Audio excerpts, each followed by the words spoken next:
Tinker, Tailor, Soldier Spy. Written and read by John le Carré. Side 1. Jim Prideaux came to Thursgood's in mid-term without an interview. "A linguist," said Thursgood to the common room.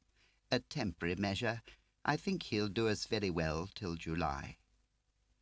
Jim Prideaux arrived on a Friday in late May in a rainstorm, driving an old car and towing a second-hand caravan. Early afternoons at Thursgood's are a tranquil time. The boys are sent to rest in their dormitories. The staff sit in the common room over coffee, reading newspapers. Of the whole school, therefore, only little Bill Roach actually saw Jim arrive. Roach was a new boy in those days and graded dull. Coming from a broken home, he was a natural watcher. In Roach's observation, Jim did not stop at the school buildings, but continued straight on to the wet grass, travelling at speed to keep the momentum, then over the hummock and out of sight. Roach waited at the window but saw nothing more. Both the car and the caravan were in dead ground, and but for the wet tracks across the grass, he might have wondered whether he had dreamed the whole thing. But the tracks were real. So when the bell went for the end of rest, he put on his Wellingtons and trudged through the rain to the top of the dip and peered down. And there was Jim, dressed in an army raincoat and a quite extraordinary hat, broad-brimmed with one side pinned up in a rakish piratical curl and the water running off it like a gutter. Then the hat lifted, and Roach found himself staring at an extremely red face, made still fiercer by a brown moustache washed into fangs by the rain. The man's left arm lay across his chest. His right shoulder was drawn high against his neck. He was like an animal, frozen against its background. "Who the hell are you?" "Sir Roach, sir. I'm a new boy." For a moment longer the brick face surveyed Roach from the shadow of the hat. Then, to his intense relief, its features relaxed into a wolfish grin. The left hand, still clapped over the right shoulder, resumed a slow massage, while at the same time he managed a long pull from a plastic beaker. "New boy, eh? So am I. Got any friends?" "Sir, no, sir." Jim made no response, so that Roach felt an odd stirring of kinship. "My other name's Bill, sir." "What are you good at, Bill? What's your best thing?" Now this was an unfortunate question to ask of Roach, for it occupied most of his waking hours. In work and play he considered himself seriously inadequate. Most of all, he blamed himself for the break-up of his parents' marriage. "You're a good watcher, anyway. I'll tell you that for nothing, new boy. Us singles always are. No one to rely on, what? No one else spotted me. Best watcher in the unit, Bill Roach is. I'll bet." In the course of that same summer term, the boys paid Jim the compliment of a nickname. They had several shots before they hit on Rhino. Partly this was a play on Prideaux, and partly a reference to his appetite for physical exercise. Shivering in the shower queue first thing in the morning, they would see the Rhino pounding down Coombe Lane with a rucksack on his crooked back, and sometimes on warm evenings from their dormitory windows they would covertly watch him at golf, which he played with a dreadful old iron zigzag across the playing fields, often after reading to them from an extremely English adventure book, Biggles, Percy Westerman, or Geoffrey Farnell. In short, among the boys, Jim Prideaux quickly established an enviable reputation. Like Jim Prideaux, Mr. George Smiley, small, podgy, and at best middle-aged, was not naturally equipped for hurrying in the rain. His overcoat was of that black loose weave which is designed to retain moisture. He wore no hat, believing, rightly, that hats made him ridiculous. "Like an egg cosy," his beautiful wife had remarked, not long before the last occasion on which she left him, and her criticism, as so often, had endured. He scuttled along the pavement which skirted the blackened arcades of Victoria Station, making for the sanctuary of Chelsea where he lived. It had been from the start a day of travail. His bank statement, which had arrived with the morning's post, revealed that his wife had drawn the lion's share of his monthly pension. So on the way to the West End, he had phoned his solicitor and sought an appointment for that afternoon. "George, how can you be so vulgar? Nobody divorces Anne. Send her flowers and come to lunch." This advice bucked him up, but a minute after emerging from the call box, he walked slap into the arms of Roddy Martindale. Martindale worked on the fleshy side of the Foreign Office, and his job consisted of lunching visiting dignitaries whom no one else would have entertained in his woodshed. He pretended on the flimsiest grounds to an intimate familiarity with the large back rooms of Whitehall. "Hello, Roddy," said Smiley. "Nice to see you."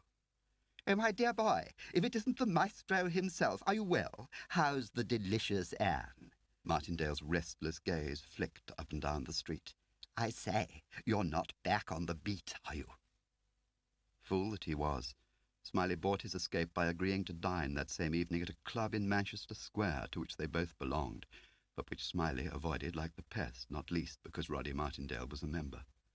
For 4 long hours, over food Smiley did not want, they bandied names as if they were forgotten footballers.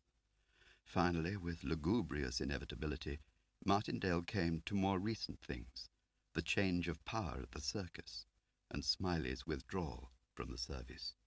Predictably, he started with the last days of the most fabled chief of the service, known only as Control. "Your old boss, George, bless him. The only one who ever kept his name a secret. Not from you, of course. He never had any secrets from you, George, did he? That's why you were thrown out. Don't deceive me. That's why Bill Hayden got your job. That's why he's Percy Allaline's cupbearer and you're not." "If you say so, Roddy." "I do. I say more than that. I say it was the cheque scandal that put the final nail into Control's coffin. That poor fellow who shot in the back, the one who's so thick with Bill Hayden. Ellis, we're to call him. Oh, and we still do, don't we? Even if we know his real name as well as we know our own." When Smiley returned to Bywater Street, his house was in darkness.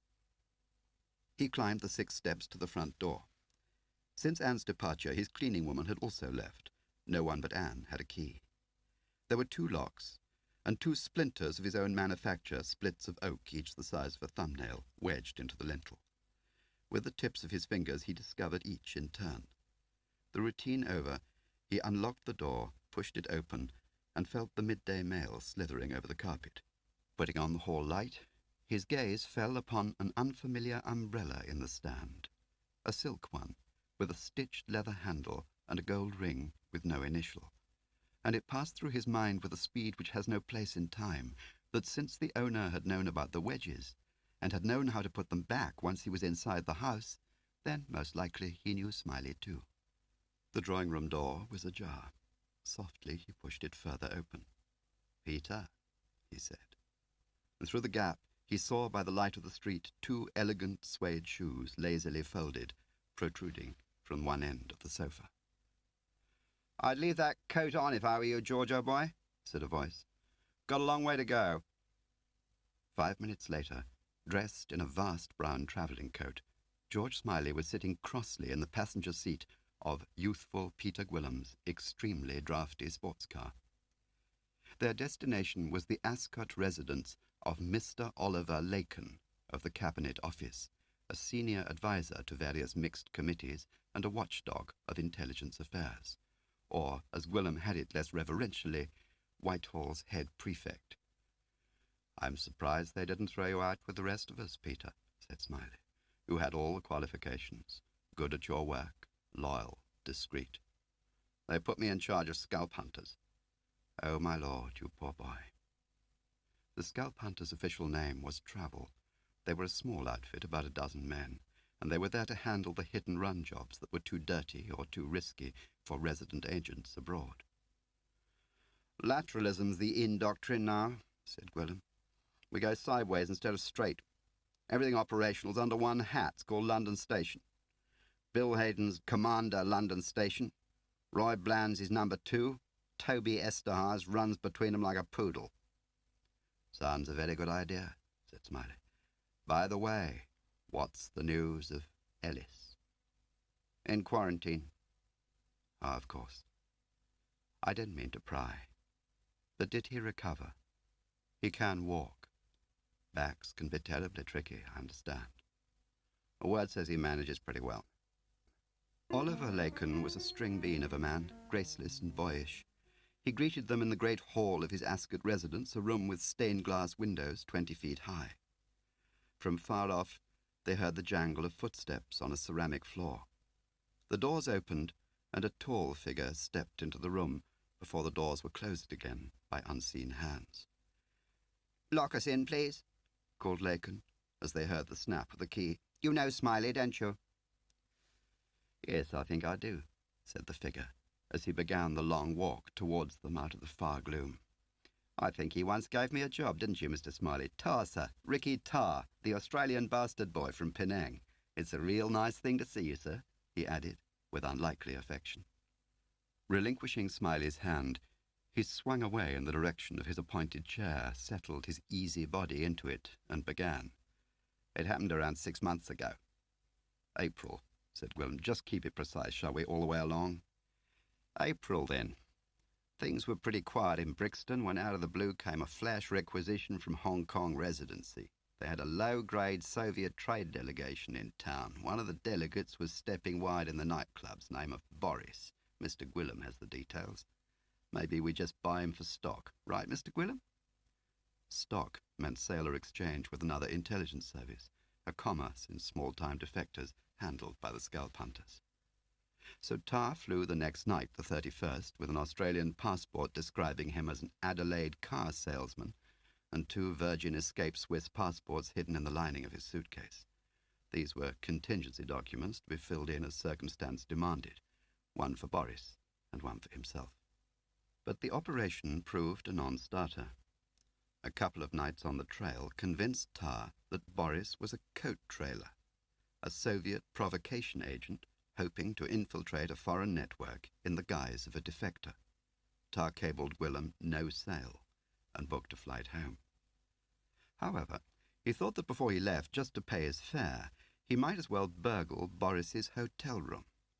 It did not take long, therefore, before Tar was standing inside Boris's room, with his back against the door, waiting for his eyes to grow accustomed to the dark.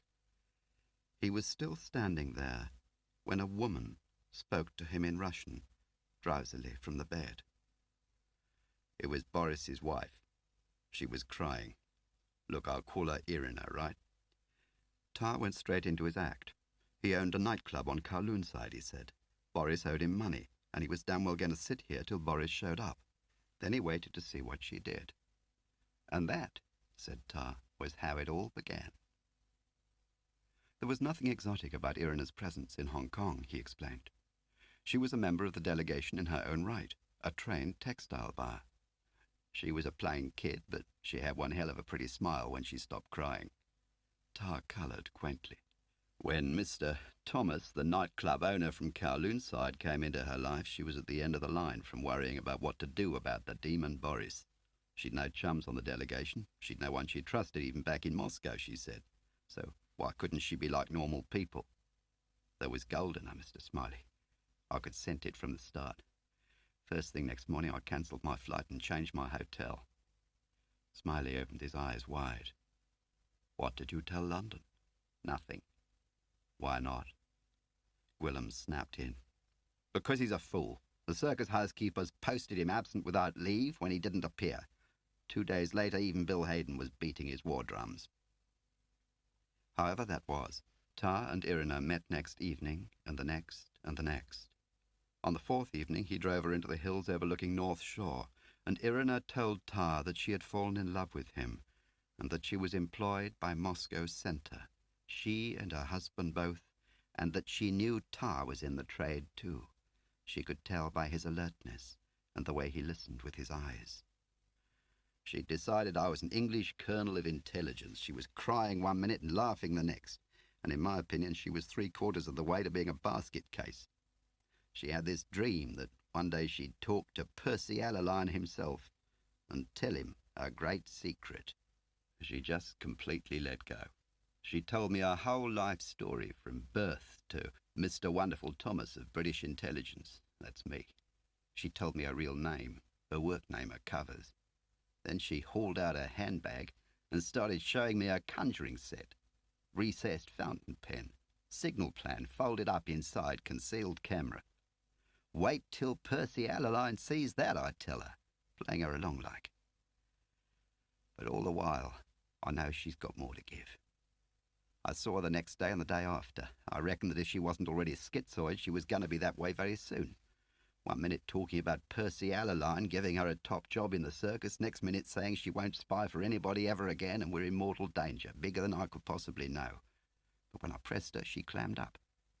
And I was frightened to death she'd belt home and sing the lot to Boris. I was running out of time, too.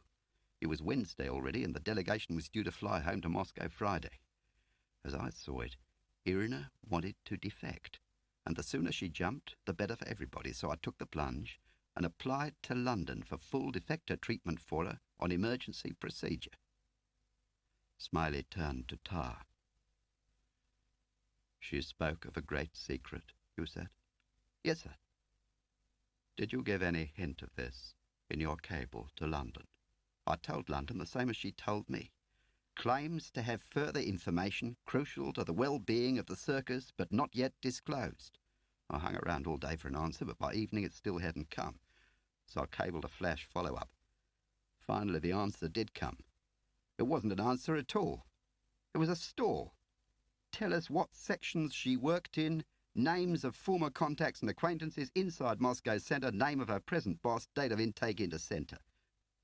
I drafted a reply fast because I had a 3 o'clock date with her down by the church. What church was that? English Baptist. She liked to visit there. I hung around the entrance looking natural that she didn't show up. It was the first time she'd broken a date. Our fallback was for 3 hours later on the hilltop. There was nothing I could do except wait. So I sat in a cafe and I had this idea I might just go down to the airport. I told the cab driver to go like hell. An unscheduled Soviet plane had taken off 2 hours earlier. Only 4 passengers boarded. The centre of attraction was a woman invalid. A lady, in a coma. They had to cart her onto the plane on a stretcher. And her face was wrapped in bandages. Well, perhaps she was ill, said Smiley. By the sound of her, she was a pretty good nurse at best. After all, only 24 hours had elapsed between the first telegram and Irina's departure. You can hardly lay it at London's door on that timing. Gwilym looked at the floor. You can just. It's extremely fast, but it does work. There's somebody in London. They were all waiting. If somebody in London had very good footwork, and in Moscow too, of course. Or the Russian delegation, people tumbled to her, said Smiley. For 24 hours, said Tar, he went a bit berserk. When he sobered down, he decided before he flew back to London to go round their dead letterboxes and check whether by any chance Irina had written to him before she left. One of the dead letterboxes was in the church. If you kneel in the back pew and grope around, there's a loose board. Behind the board, there's a recess full of rubbish. I'll tell you, you've made a lovely drop, the best ever.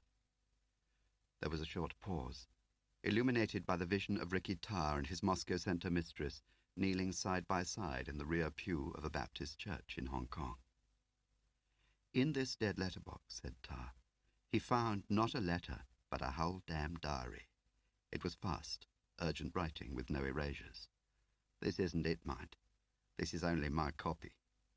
Slipping a long hand inside his shirt, he had drawn out a leather purse attached to a broad thong of hide. From it he took a grimy wad of paper. I guess she dropped the diary just before they hit her. Maybe she was having a last pray at the same time.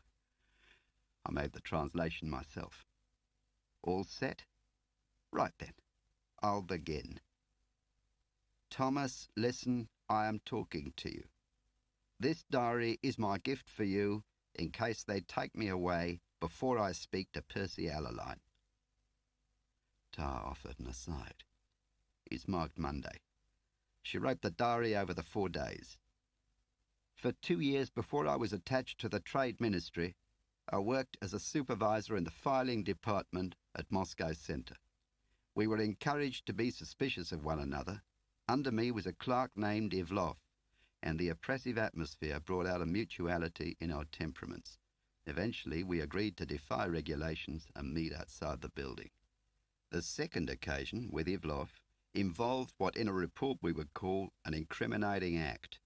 At this meeting, Ivloff told me something to bind us in ever closer friendship. Thomas, you must tell no one in the circus, for no one can be trusted until the riddle is solved. Have you heard of Carre, Thomas? He is an old fox, the most cunning in the centre, the most secret. Well, Ivloff had worked for Carre as a helper in one of Carre's great conspiracies, and he'd actually been stationed in England under the cover of being a driver and assistant coding clerk at the embassy. For this task he was provided with the work name Lapine. His task was to service a mole. A mole is a deep penetration agent, so called because he burrows deep into the fabric of Western imperialism, in this case an Englishman. Moles are very precious to the centre because of the many years it takes to place them, often 15 or 20. The mole whom Lapine serviced in London was known by the code name Gerald. He had been recruited by Carre and was the object of extreme conspiracy. The servicing of moles is performed only by comrades with a very high standard of ability, said Ivloff. Thus, while in appearance Ivloff Lapine was at the Soviet embassy in London a mere nobody, he was the secret assistant to Colonel Gregor Viktorov, whose work name at the London embassy is Polyakov. Ivloff told me that the mole Gerald produced at times more conspiratorial material than Viktorov Polyakov could conveniently handle. Much was on undeveloped film, often 30 reels in a week. That is all I know, except that according to Ivloff Lapine, the mole Gerald was a high functionary in the circus. Thomas, I tell you this because I love you. I fear for the safety of anyone employed by the circus in a conspiracy. I fear for you, my love. Thomas, take care with this knowledge. It could hurt you also. Where is the original of that diary? I put it straight back in the dead letter box, Mr. Smiley. Figure it this way. By the time I found the diary, Irina had been in Moscow 24 hours. I guess she wouldn't have a lot of breath when it came to the interrogation. So it might be only a matter of a day or two before Centre sent along a footpad to take a peek around the back of the church, okay? Also, I had my own welfare to consider. He means, said Willem, that Moscow Centre would be less interested in cutting his throat if they thought he hadn't read the diary. All this happened more than 6 months ago, said Smiley. What have you been doing since? Resting, said Tar. He panicked and went native, said Gwilym.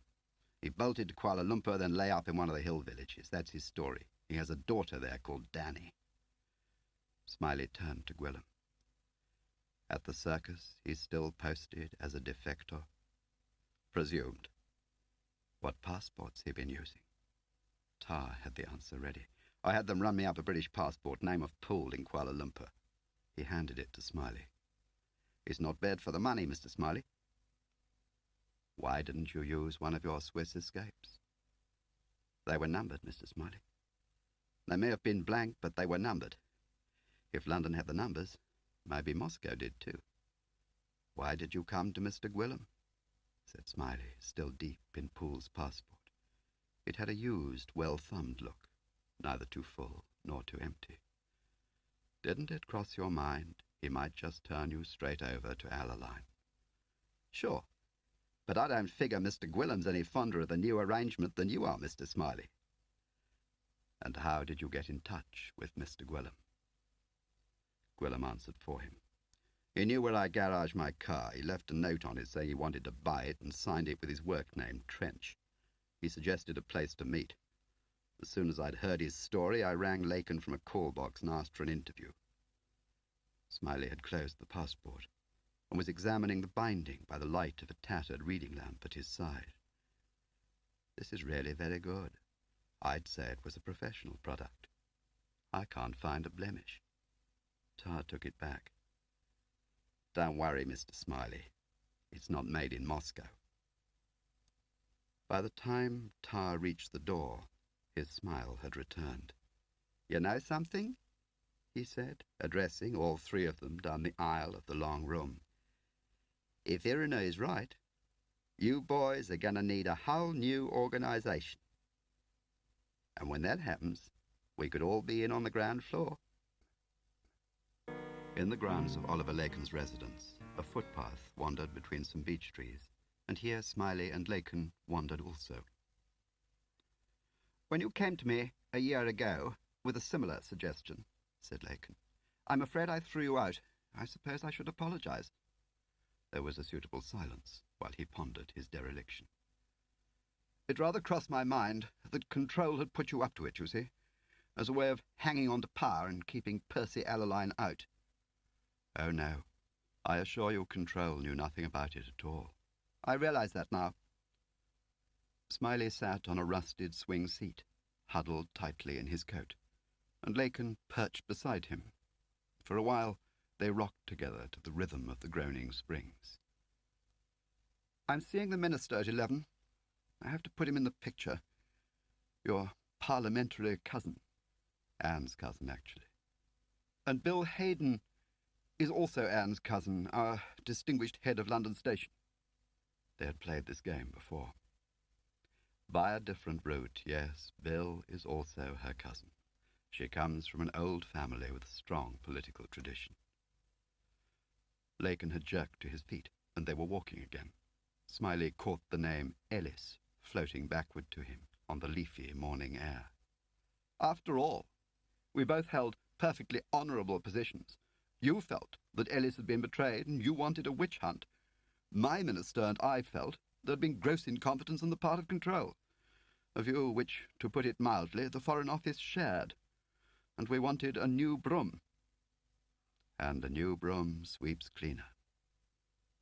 Incidentally, is that special source of Percy's still running?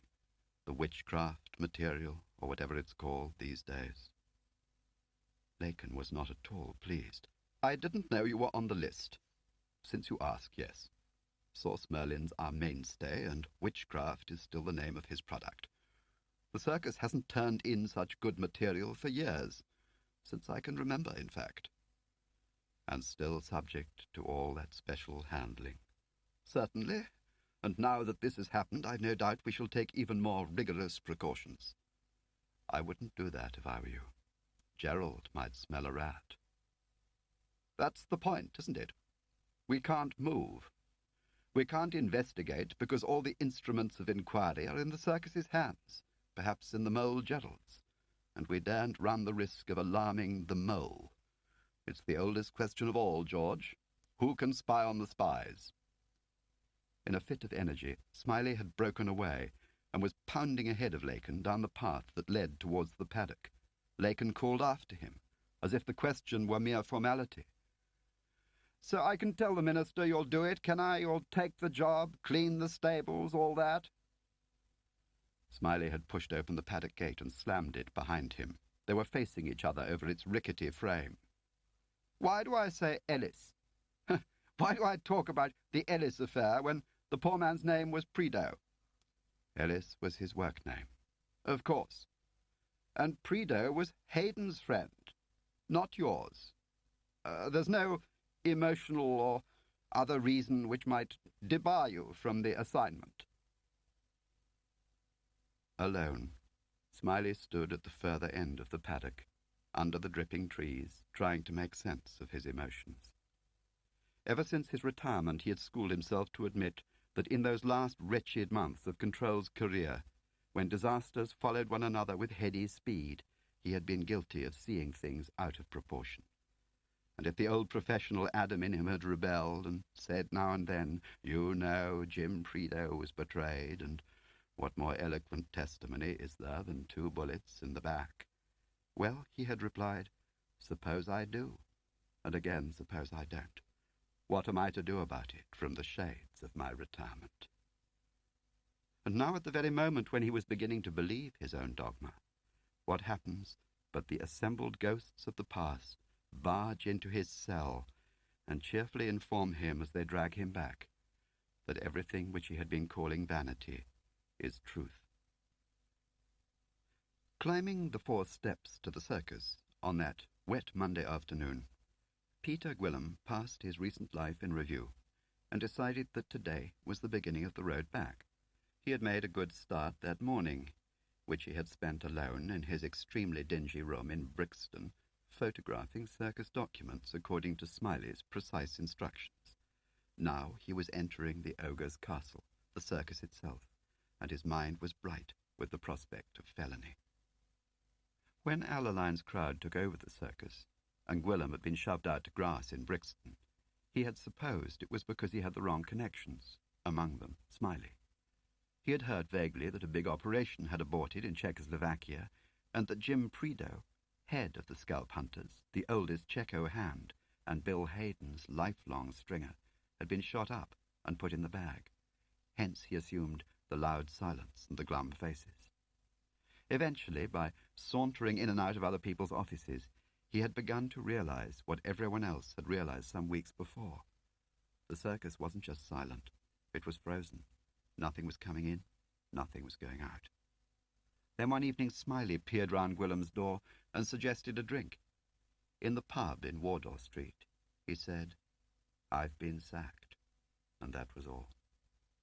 Next day, Gwilym learned that more heads had rolled, and that Percy Allaline was to stand in as night watchman with the title of acting chief, and that Bill Hayden, to everyone's astonishment, would serve under him, or, as the wise ones said, over him. And by Christmas, control was dead. He had begun his photographic work that morning with works of reference from his personal safe. First, the staff directory, which supplied the home addresses, telephone numbers, names, and work names of all home-based circus personnel. Second, the handbook on staff duties, including the fold-in diagram of the circus's reorganization under Allaline. At its centre lay Bill Hayden's London station, like a giant spider in its own web. Other documents had followed. At 11:20 he had locked his safe, rung London station on the direct line, and asked for Lauder Strickland of banking section. It was a question of washing some dirty money, Gwilym had explained, to finance a ploy against a French diplomatic courier who seemed to be for sale. Lauder could spare him half an hour. In the lift, Gwilym examined his pass. "Permit to enter London station," ran the headline. "This document to be handed back on leaving." "Well met, Peter. Greetings. You're a trifle late, I think, but never mind." Lauder Strickland was waiting at the barrier, all 5'0" of him, white-collared and secretly on tiptoe to be visited. As they moved down the corridor, Bill Hayden was emerging from his room. Seeing them both, he stood rock-still, strangely black and tall against the light of his own open doorway. "Hello, Bill," said Gwilym. Hayden fell in ahead of them, still without a word. For a moment they followed him uncertainly, till without warning he suddenly turned himself round and fixed his gaze on Gwilym, then grinned so that his face became handsome and absurdly young. "What the hell are you doing here, you pariah?" Taking the question seriously, Lauder started to explain about the Frenchman and the dirty money. "All papers to me," said Hayden to Strickland. "I'm not crossing any more damn wires." "They're already routed to you," said Gwilym. "They're probably in your in-tray by now." A minute later, Roy Bland's voice issued from a doorway ahead of him. "Hey, Lauder, hold on a minute. Have you seen Bloody Bill anywhere? He's wanted urgently." They had entered the last cramped corridor. Gwilym arrived at the open doorway and looked in. Roy Bland was sprawled massively at his desk. He had thrown off his jacket and was clutching a paper. Tiny Toby Esterhazy was stooped over him like a head waiter. They had evidently been reading the same document when Bland caught sight of Lauder Strickland passing. "Bill's on his way to you this moment," said Lauder. "He's back down the corridor." Bland's gaze moved slowly to Gwilym and settled there. Its chilly appraisal was uncomfortably reminiscent of Hayden's. "Hello, Pete." At this, Tiny Toby straightened up and turned his eyes also directly towards Gwilym, brown and quiet like a pointer's. "Hi," said Gwillem. "What's the joke?" Their greeting was not merely frosty, it was downright hostile. Gwillem span out his meeting with Lord Strickland for an hour and 20 minutes. Throughout it, his mind went back to Bland and Esterhazy, and he wondered what the hell was eating them. "Well, I suppose I'd better go and clear all this with the Dolphin," he said at last. "We all know how she is about Swiss banks." The housekeepers lived 2 doors down from banking. Gwillem tossed the pass onto Lauder's desk. "I'll leave this here." Diana Dolphin was one of those groomed circus brides whom no one ever marries. "We shall look into it and let you know," she said, which meant she would go and ask Phil Porteous, who sat next door. "I'll tell Lauder then," said Gwillem, and left. Move, he thought. In the men's room he waited 30 seconds at the basins, watched the doors in the mirror, and listened. Move. He crossed the corridor, stepped boldly into the duty officer's room and closed the door. He reckoned he had 10 minutes. Move. Nothing much seemed to have changed since the takeover. The steel cupboard stood in its same place between the switchboard and the locked telephones, and he made a beeline for it. It was an old cupboard, and he could have opened it with a tin opener. Then he remembered that the combination used to be 312211, and he tried it. The dial was so jaded it knew the way. The duty logbooks were on the top shelf in bound volumes with the dates pasted on the spines. He took down the volume for April and began working through the entries, searching for the nights of the 10th and 11th, when the signals traffic between London Station and Ricky Tower was supposed to have taken place. He put back the April volume and drew 4 others at random, February, June, September, and October. He flicked through them fast, looking for comparisons, returned them to the shelf, and dropped into a crouch. He was looking for the night janitor's attendance lists. He found them on the bottom shelf, jammed in with the tea bags and the condensed milk, sheaves of them in envelope-type folders. Once again, he fixed his sights on April 10th, 11th. His shirt was clinging to his ribs. He turned forward and back, forward again, twice, 3 times, then closed the cupboard on the lot. He waited, listened, then stepped boldly across the corridor, back to the safety of the men's room. Outside, Gwillem hailed a cab and asked for Waterloo Station. From a reeking phone box, he telephoned a number in Mitcham, Surrey, and spoke to Inspector Mendel, formerly of Special Branch, known to both Gwillem and Smiley from other lives. When Mendel came on the line, he asked for Jenny, and heard Mendel tell him tersely that no Jenny lived there. He apologized and rang off. 5 minutes later, he dialed a second number in Mitcham, this time a call box at the end of Mendel's Avenue. "This is Will," said Gwillem. "And this is Arthur," said Mendel. Mendel was a quirkish, loping tracker of a man, sharp-faced and sharp-eyed, and Gwillem had a very precise picture of him just then, leaning over his policeman's notebook, with his pencil poised. "I want to give you the headlines now in case I go under a bus," he said. He gave his message slowly, using the cover they had agreed on as a last protection against random interception. There are old men who go back to Oxford and find their youth beckoning to them from the stones. George Smiley was not one of them. He had travelled by rail and walked from the station, making detours all the way. Reaching a cul-de-sac, he dawdled and took stock. The road was empty, so was the phone box. The front door of number 15 was panelled with stained glass. The bottom bell said Sachs, and he pressed it. At once dogs barked, and a woman started calling. "Flush, you stupid boy. Shut up, Flush." The door opened part way, held on a chain, and 2 very shrewd eyes, wet like a baby's, appraised him. Finally the white face broke into a charming smile, and Miss Connie Sachs, formerly Queen of Research at the circus, registered her spontaneous joy. "George Smiley." She drew him into the house. "Why, you lovely, darling man." She was a big woman. A tangle of white hair framed her sprawling face. She wore trousers with elastic at the waist. A coke fire smouldered in the grate.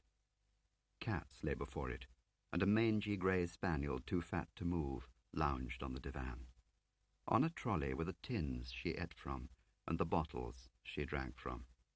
Smiley took a sherry bottle from his briefcase and filled 2 glasses.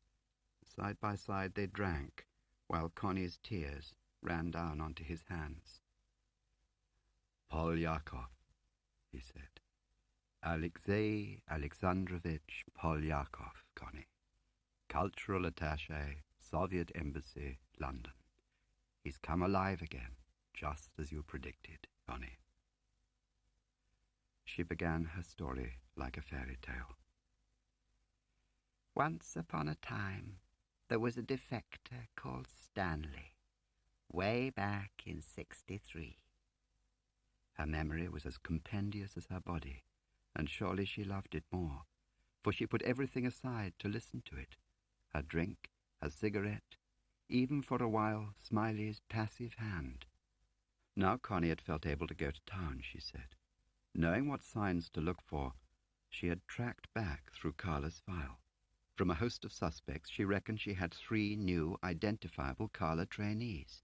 She gave their names as Bardin, Stokowski, and Viktorov, all colonels. At the mention of this third name, a dullness descended over Smiley's features. The connection ran from Tar to Irina, through Irina to her poor lover, who was so proud of being called Lapine and of serving one Colonel Gregor Viktorov, whose work name at the embassy is Polyakov. Smiley gave a tiny sigh of disappointment, as if to say there was nothing so far in that whole narrative, let alone in the person of Colonel Gregor Viktorov, to advance him in his laborious quest.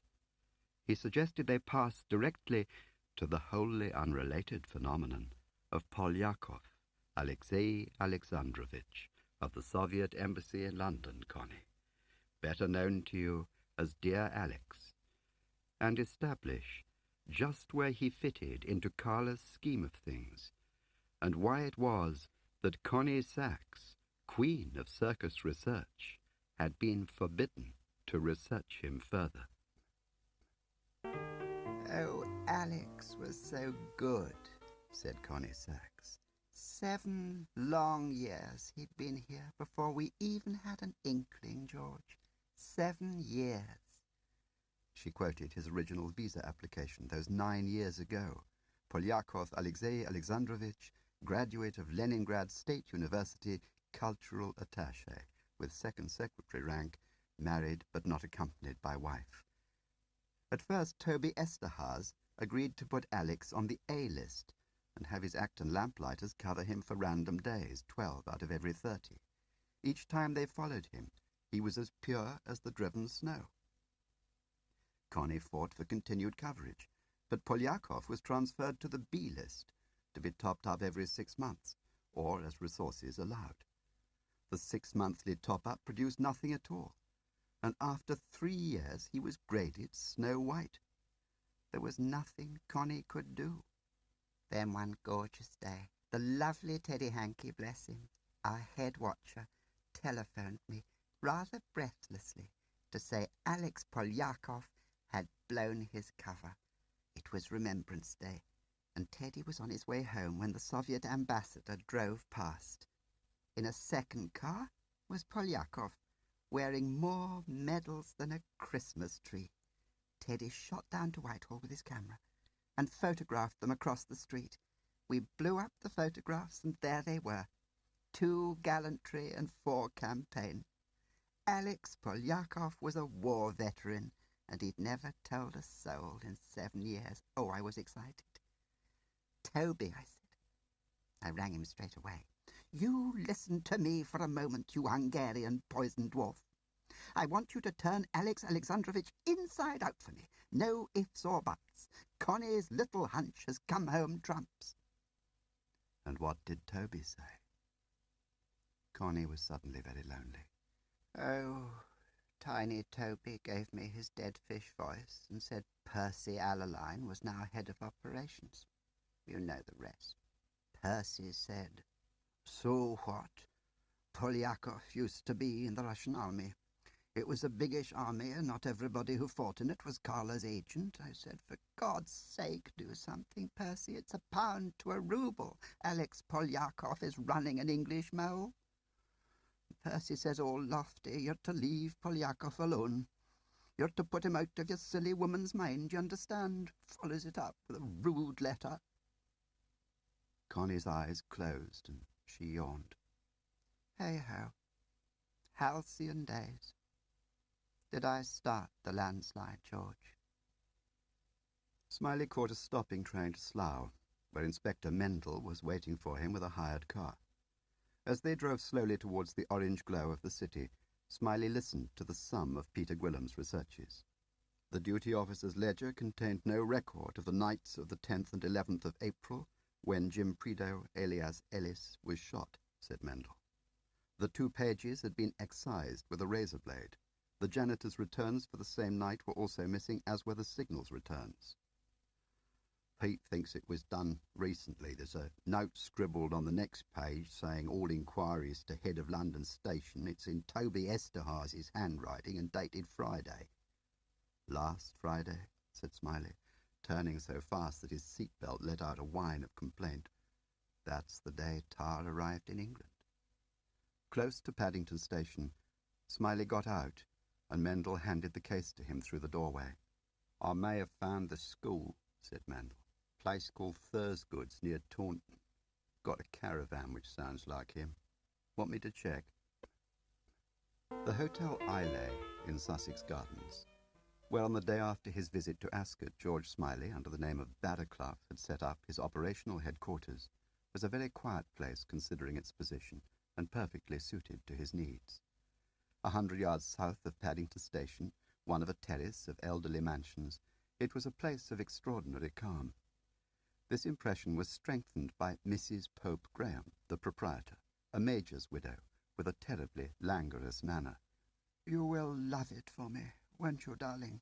She said, showing Smiley to room 8 on the top floor. Oliver Lacon stalked in the same evening, carrying a fat briefcase containing the first consignment of papers from his office. To talk, Smiley and Lacon sat side by side on the bed, while Smiley played a transistor wireless to drown the sound of their voices. Next morning, on his way to work, Lacon reclaimed the papers. Lacon made it clear he detested the irregularity, but Smiley could not have read the files by day because they were on call to Lacon's staff, and their absence would have caused an uproar. They were extraordinary nights for Smiley, alone up there on the top floor. Thinking of them afterwards, he recalled them almost as a single night. "And you'll do it," Lacon had said that day at Ascot. "Go forwards, go backwards." As Smiley retraced path after path into his own past, there was no longer any difference between the two. Forwards or backwards, it was the same journey. He was back on the top floor of the circus. At the far end of the anteroom, where Control's grey-haired ladies, the mothers, softly typed and answered telephones, stood the blank door that led to Control's sanctuary. And behind the desk, Control himself, a carcass of a man by then, and his lank grey forelock, and his smile as warm as a skull.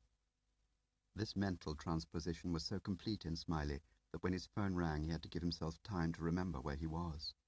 By then he was immersed, absorbed, because the files which Lacon had brought to him that first night had read Operation Witchcraft. One was subtitled Policy, the second Financial Arrangements. Source Merlin read the third, bound to the first with pink ribbon, referring to a secret annex. But the annex was not attached, and when Smiley asked Lacon for it, there was a coldness. "The minister keeps it in his personal safe. It's highly secret. We've done everything possible to keep the readership to the minimum. By rights, I should have you specially cleared as it is." "Do we have a list of people who've been cleared in that way?" "It was in the policy file," retorted Lacon, and all but slammed the door. Smiley turned to the list of the files. Operation Witchcraft, correspondence with department. Department being one of Whitehall's many euphemisms for the circus. A very dull monument, Smiley reflected, to such a long and cruel war.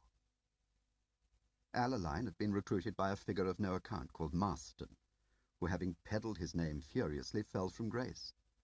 Finding Alaline an embarrassment, circus personnel packed him off to South America, and after that to India, and then to Carre. Somehow, Percy bulldozed his way through. Then came a scandal, and an open row between Percy and Control. The circumstances were still obscure. With no authority from London, Alaline had involved himself in a silly American plot to replace a local potentate with one more friendly to Uncle Sam. The plot aborted, the British oil companies were furious, and Alaline, as the jargon happily puts it, had to leave in his socks. He reached London to find a posting order directing him to take over the training of greenhorn probationers. There were just so few jobs left in London those days for a man of Percy's seniority and talents, explained Bill Hayden, then head of personnel. "Then you'll damn well have to invent me one," said Percy, and he was right. As Bill frankly confessed to Smiley some while later, he had reckoned without the power of the Alaline lobby. Smiley used to ask, but who are these people? How can they force a man on you when you don't want him? "Golfers," said Control. "Mediocrities, buffoons, plotters." Yet Control had no power to resist. The circus was in the doldrums. Product had slumped. More and more of it had turned out to be suspect. In the places where it mattered, Control's hand was none too strong. With a sigh, Smiley drew towards him the first of the witchcraft files. "We spoke," wrote Alaline, in a slightly hysterical personal letter to the minister. "Witchcraft reports derive from a source of extreme sensitivity. To my mind, no existing method of Whitehall distribution meets the case. I've already spoken to Lilly of Naval Intelligence, who is prepared to put at our disposal a special reading room in the Admiralty Main Building, watched over by a senior janitor of his service. The reading room will be known, for cover purposes, as the conference room of the Adriatic Working Party. Customers with reading rights will identify themselves personally to my janitor." Smiley noted the pronoun. As he slowly turned the pages, Alaline's greater glory shone already like a beacon everywhere. Percy is heading for the top table, and Control might already be dead. Smiley recalled the grey morning when Control peremptorily summoned him to the feast. He was sitting at his desk. Alaline was standing at the window. Between them lay a plain folder, bright yellow and closed. "Sit over there and take a look at this nonsense." Smiley sat in the easy chair. Inside the folder was a photograph of what purported to be a high-level Soviet naval dispatch, 15 pages long. "Who made the translation?" said Smiley, thinking it was good enough to be Roy Bland's work. "God," said Control. "God made it, didn't he, Percy? Don't ask him anything, George. He won't tell you." Precisely. The document was an appreciation allegedly prepared for the Soviet High Command of a recent Soviet naval exercise in the Mediterranean and Black Seas. For months, the Admiralty had been screaming at the circus for anything relating to this exercise. It therefore had an impressive topicality, which at once, in Smiley's eyes, made it suspect. If it was genuine, it was gold dust. "Where does this come from?" "Percy doesn't feel able to tell," said Control. "What do our evaluators say?" "They've not seen it," said Alaline, "and what's more, they're not going to." Control said, "My brother-in-arms, Lilly of Naval Intelligence, telephoned me half an hour ago. He was positively fulsome. He regards the document as genuine." "But where does it come from?" Smiley asked. Control was extraordinarily angry. In their long association, Smiley could not remember him so angry. "Oh, Percy's dreamed up a cover name, don't you worry." "Source Merlin," said Alaline, "is a highly policed source with access to the most sensitive levels of Soviet policy-making." And as if he were royalty, "We have dubbed his product witchcraft." Alaline looked across at Smiley. "The identity of Source Merlin is a secret which is not mine to divulge. He is the fruit of a long cultivation by certain people in the service. People who are bound to me as I am to them. People who are not at all entertained either by the cock-up rate around this place. We're losing our self-respect. We've had enough." "And like everyone who's had enough, he wants more," Control retorted murderously. Control detested failure. His way of dealing with it was to withdraw into the dingy solitude of his upper rooms, receive no visitors, and have all his phone calls fed to him by the mothers. The same quiet ladies fed him with jasmine tea and the countless office files which he sent for and returned in heaps. Smiley would see them piled before the door as he went about his own business of trying to keep the rest of the circus afloat. Control never said what he was doing. If Smiley asked the mothers, or if Bill Hayden sauntered in, favourite boy, and made the same inquiry, they only silently raised their eyebrows towards paradise. For 6 weeks, according to the files, the report on the Black Sea Fleet had no successor. And then, in the 7th week, Alaline announced publication of 3 new witchcraft reports, all on the same day. All took the form of secret Soviet interdepartmental correspondence, though the topics differed widely. Witchcraft 2 described tensions inside Comic-Con and spoke of the degenerative effect of Western trade deals on its weaker members. Excellent tour d'horizon, wrote a Foreign Office customer, and backed by good collateral. Witchcraft 3 discussed revisionism in Hungary and Kadar's renewed purges in political and academic life. These 2 reports were both in essence background, but Witchcraft 4 was 60 pages long and held by the customers to be unique. It was an immensely technical Soviet Foreign Service appreciation of the advantages and disadvantages of negotiating with a weakened American president. The report was from the very heart of Bill Hayden territory, but, as Hayden himself wrote, in 25 years of attacking the Soviet nuclear target, he had not laid his hands on anything of this quality. Nor, he concluded, unless I am extremely mistaken, of our American brothers in arms, and it occurs to me that anyone taking this material to Washington could drive a very hard bargain. Indeed, if Merlin maintains the standard, I would venture to predict we could buy anything there is to have in the American agency's shop. Shortly afterwards, Percy Alaline had his reading room. The Cabinet Office files made it clear that those next 3 months saw a steady flowering of the witchcraft operation without any help from Control. Reports came in at the rate of 2 or even 3 a month, and the standard, according to the customers, continued excellent. Soon a witchcraft committee was formed with the minister in the chair. Alaline was vice-chairman. Source Merlin and his witchcraft material had become an industry, and Control was not even employed. It was April. Smiley came back from Portugal, where he had been burying a scandal, to find Control living under siege. Files lay strewn over the floor, new locks had been fitted to the windows. In the 3 weeks Smiley had been away, Control had become an old man. Tell Alaline and the other 3 that they're buying their way in with counterfeit money, he said, barely looking up from his files. Tell them any damn thing, George. I need time. There are 3 of them and Alaline, Smiley repeated to himself, seated in his hotel bedroom and studying Lacan's list of those who had been witchcraft cleared. Alaline Bland, Esther Haas, and Bill Hayden. 3 of them and Alaline, Control had said. Tell them they're buying their way in with counterfeit money.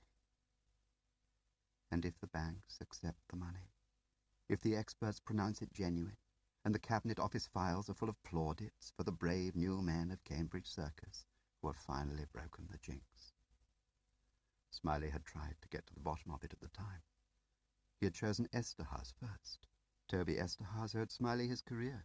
Smiley had recruited him in Vienna, a starving student living in the ruins of a museum of which his dead uncle had been curator. Driving himself unannounced to Acton, Smiley had asked Toby outright whether his boys had been doing any special jobs recently, at home or abroad, which, for good reasons of security, Toby didn't feel able to mention in his returns. "Who would I do that for, actually, George?" Toby had asked, dead-eyed. "Only I don't think you're witchcraft cleared, actually. I don't think, forgive me, that you have the clout." Returning to the table, Smiley searched through Lacan's files till he came to a slim volume marked Operation Witchcraft Direct Subsidies. A glance at the first row of figures showed him all he needed to know.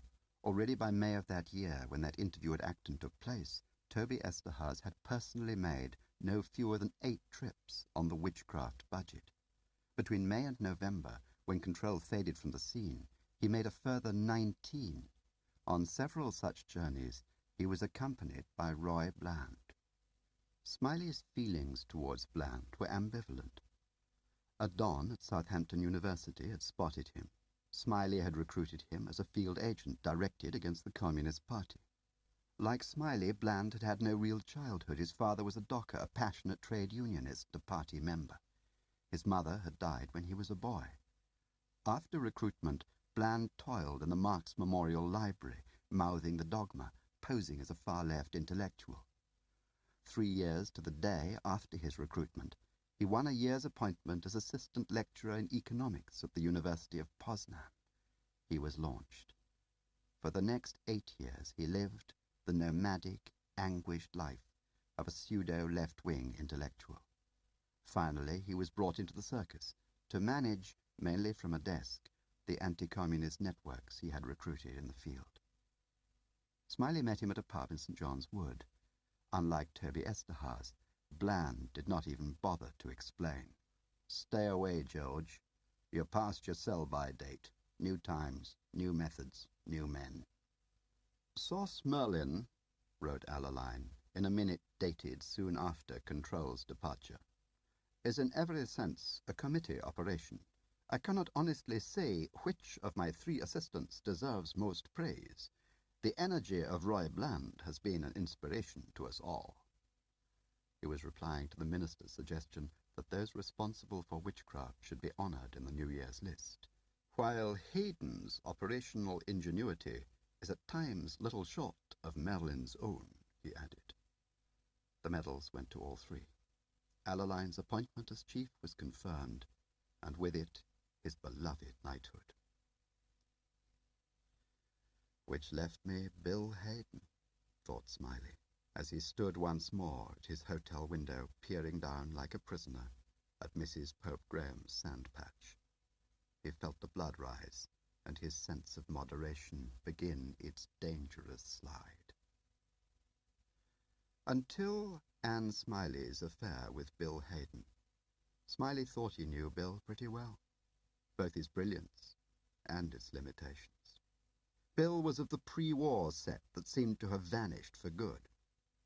His father was a high court judge. 2 of his several beautiful sisters had married into the aristocracy. At Oxford he favoured the unfashionable right rather than the fashionable left. When 39 came, the circus snapped him up. He had a dazzling war.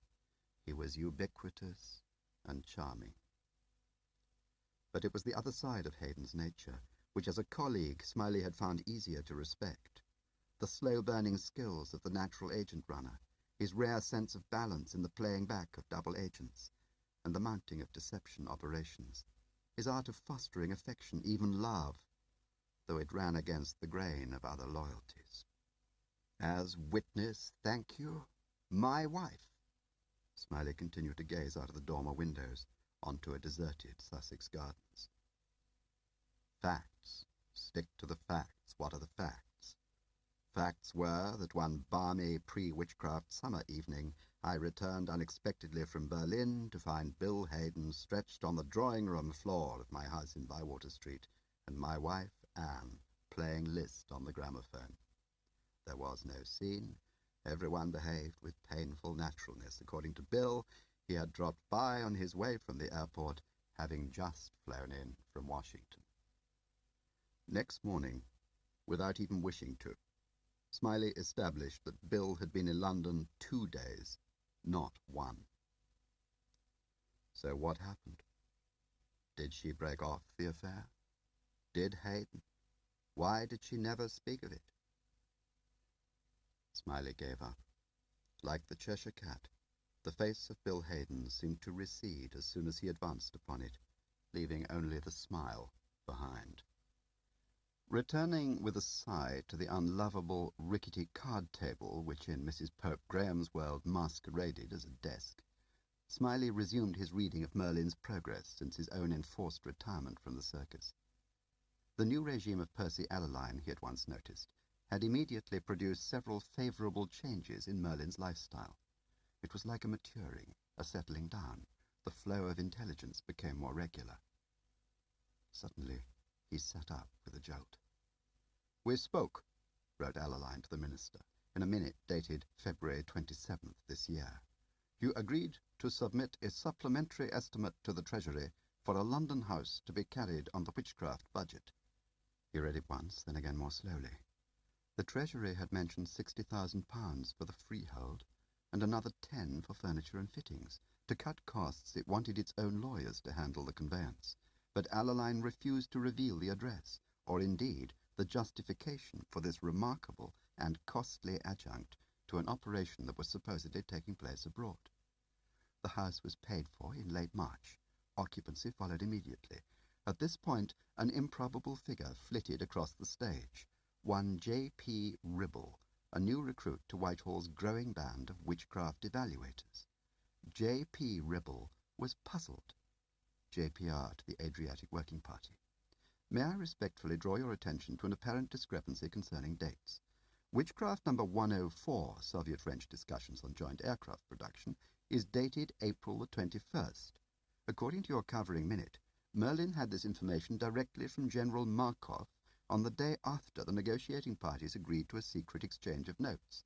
But on that day, April the 21st, according to our Paris embassy, Markov was still in Paris, and Merlin, as witness your report number 109, was himself visiting a missile research establishment outside Leningrad.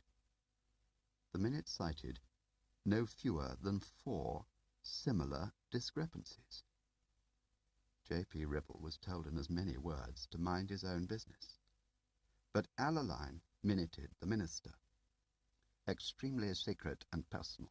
We spoke.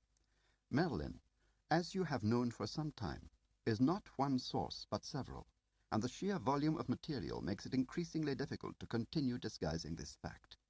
Might it not be time to come clean, at least on a limited basis? By the same token, it would do the Treasury no harm to learn that Merlin's 10,000 Swiss francs a month in salary, and a similar figure for expenses and running costs, are scarcely excessive when the cloth has to be cut so many ways." The circus archives rambled through a warren of dingy rooms and half landings at the back of the building. They were reached by a dull doorway in the Charing Cross Road, jammed between a picture framer and an all-day cafe.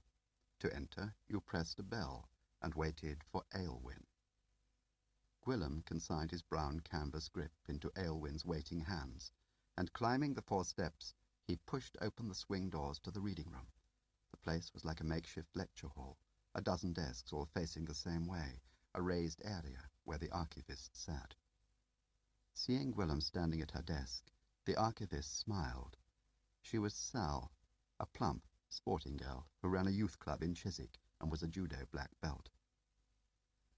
"Break any good necks this weekend?" he said, helping himself to a bunch of green requisition slips. He filled them in and watched her stamp them, tear off the flimsies, and post them through a slot on her desk. "D corridor?" she said, handing back the top copies. Pushing open the far door, he entered the main hall and moved slowly along the shelves, reading the fluorescent number cards. "Lacon swears he holds no file on Testify at all," Smiley had explained. "So I'm afraid we'll have to find a way of getting hold of whatever there is in Circus Registry." For getting hold, in Smiley's dictionary, read steal. Gwillem counted to the 8th pigeonhole from the left. His green slip read 4343, and he found the file at once. It had a pink jacket like Testify. He fitted the green slip into the bracket. He moved back across the aisle, reached for the Testify file he needed, and replaced it very fast with the file he had in his hand. "I think the vital thing, Peter," Smiley had said, "is not to leave a gap.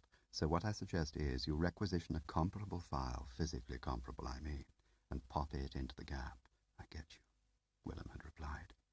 Holding the Testify file casually in his right hand, title inward to his body, he returned to the reading room and again sat at his desk. He glanced at the clock, then at his watch. 18 minutes to wait. Opening the Testify file, he tried to read it.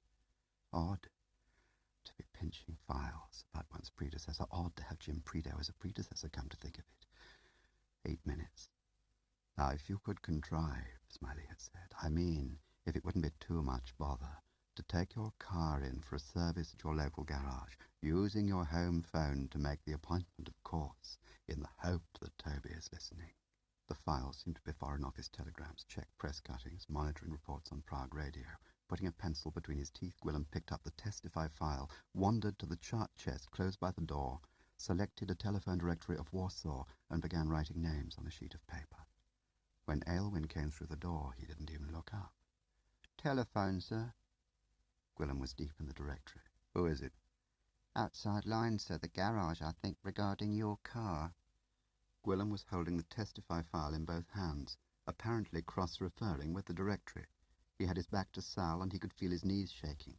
Aylwin went ahead and held the swing door for him, and he passed through it, reading the file. He waited for lightning to strike him, Sal to call murder, but it didn't happen. The swing doors closed, he went down the 4 steps, and there was Aylwin again holding the open door to the telephone cubicle. The lower part was panelled, the upper part glass.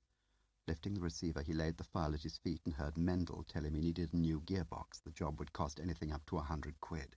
They'd work this up for the benefit of the housekeepers or whoever read the transcripts, and Gwilym kept it going nicely to and fro till Aylwin was safely behind his counter. He heard himself say, "Well, at least get on to the main agents first and find out how long they'll take to supply the damn thing. Have you got their number? Hang on." He half opened the door and kept the mouthpiece jammed against his backside because he was very concerned that this part should not go on tape. "Aylwin, chuck me that bag a minute, will you?" Aylwin brought it over keenly, like the first aid man at a football match. "All right, Mr. Gwilym, sir. Open it for you, sir?" "Just dump it there, thanks."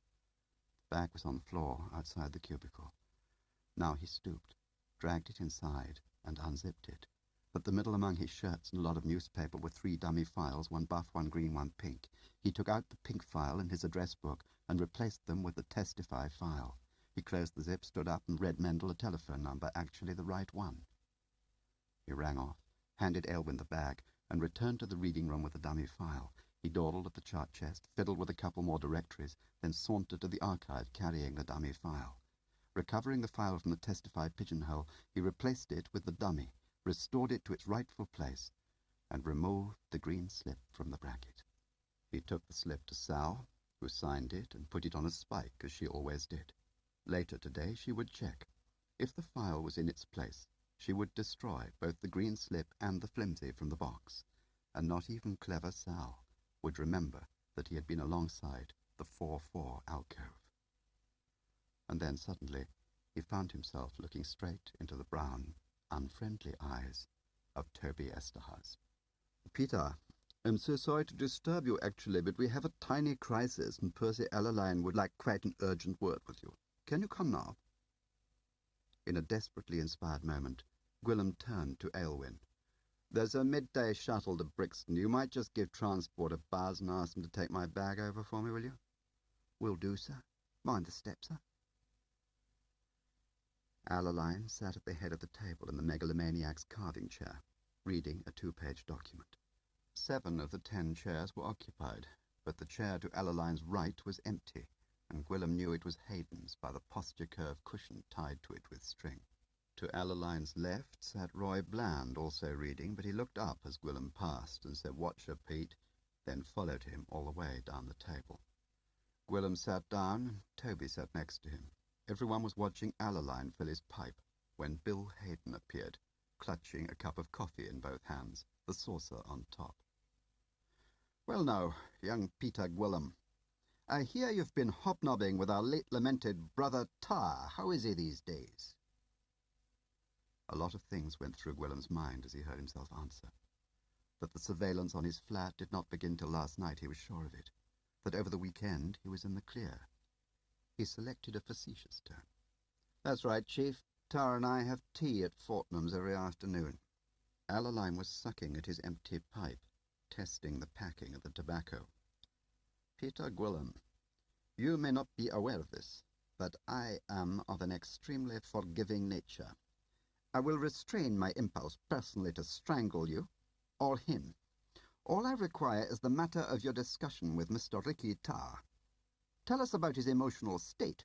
He has a daughter, has he not? Name of Danny. Does he talk of her at all? What's that shrug for?"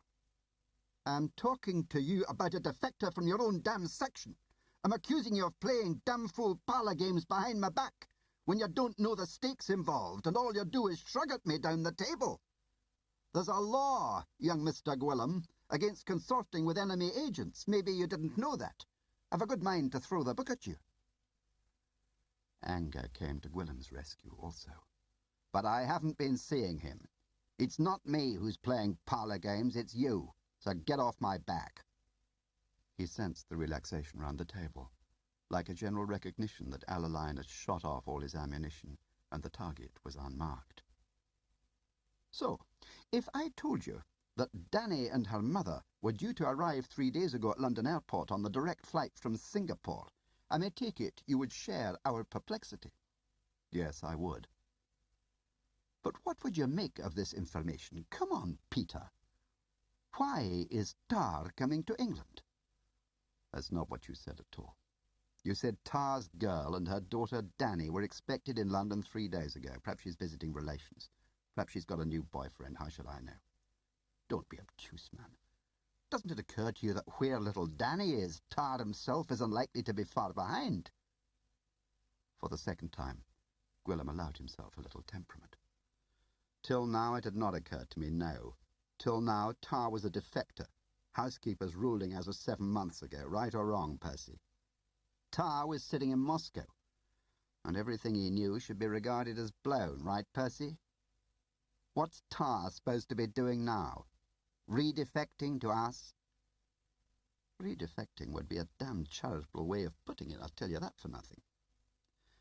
Danny and her mother are travelling on fake British passports in the name of Poole. The passports are Russian fakes. A third went to Tar himself, the well-known Mr. Poole. Tar is already in England, but we don't know where. He left ahead of Danny and her mother and came here by a different route. This information only reached us yesterday. Tar instructed them, Danny and her mother, that if by any chance he failed to make contact with them, they should throw themselves on the mercy of one Peter Gwillem. That's you, I believe.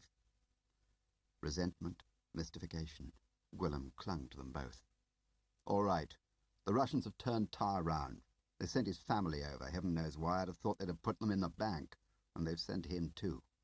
Why is it all so hot? What sort of plant can he be when we don't believe a word he says? This time, he noticed with exhilaration, his audience was watching Alaline, who seemed to Gwillem to be torn between giving a satisfactory but indiscreet answer or making a fool of himself. Never mind what sort of plant. Muddying pools, poisoning wells, maybe.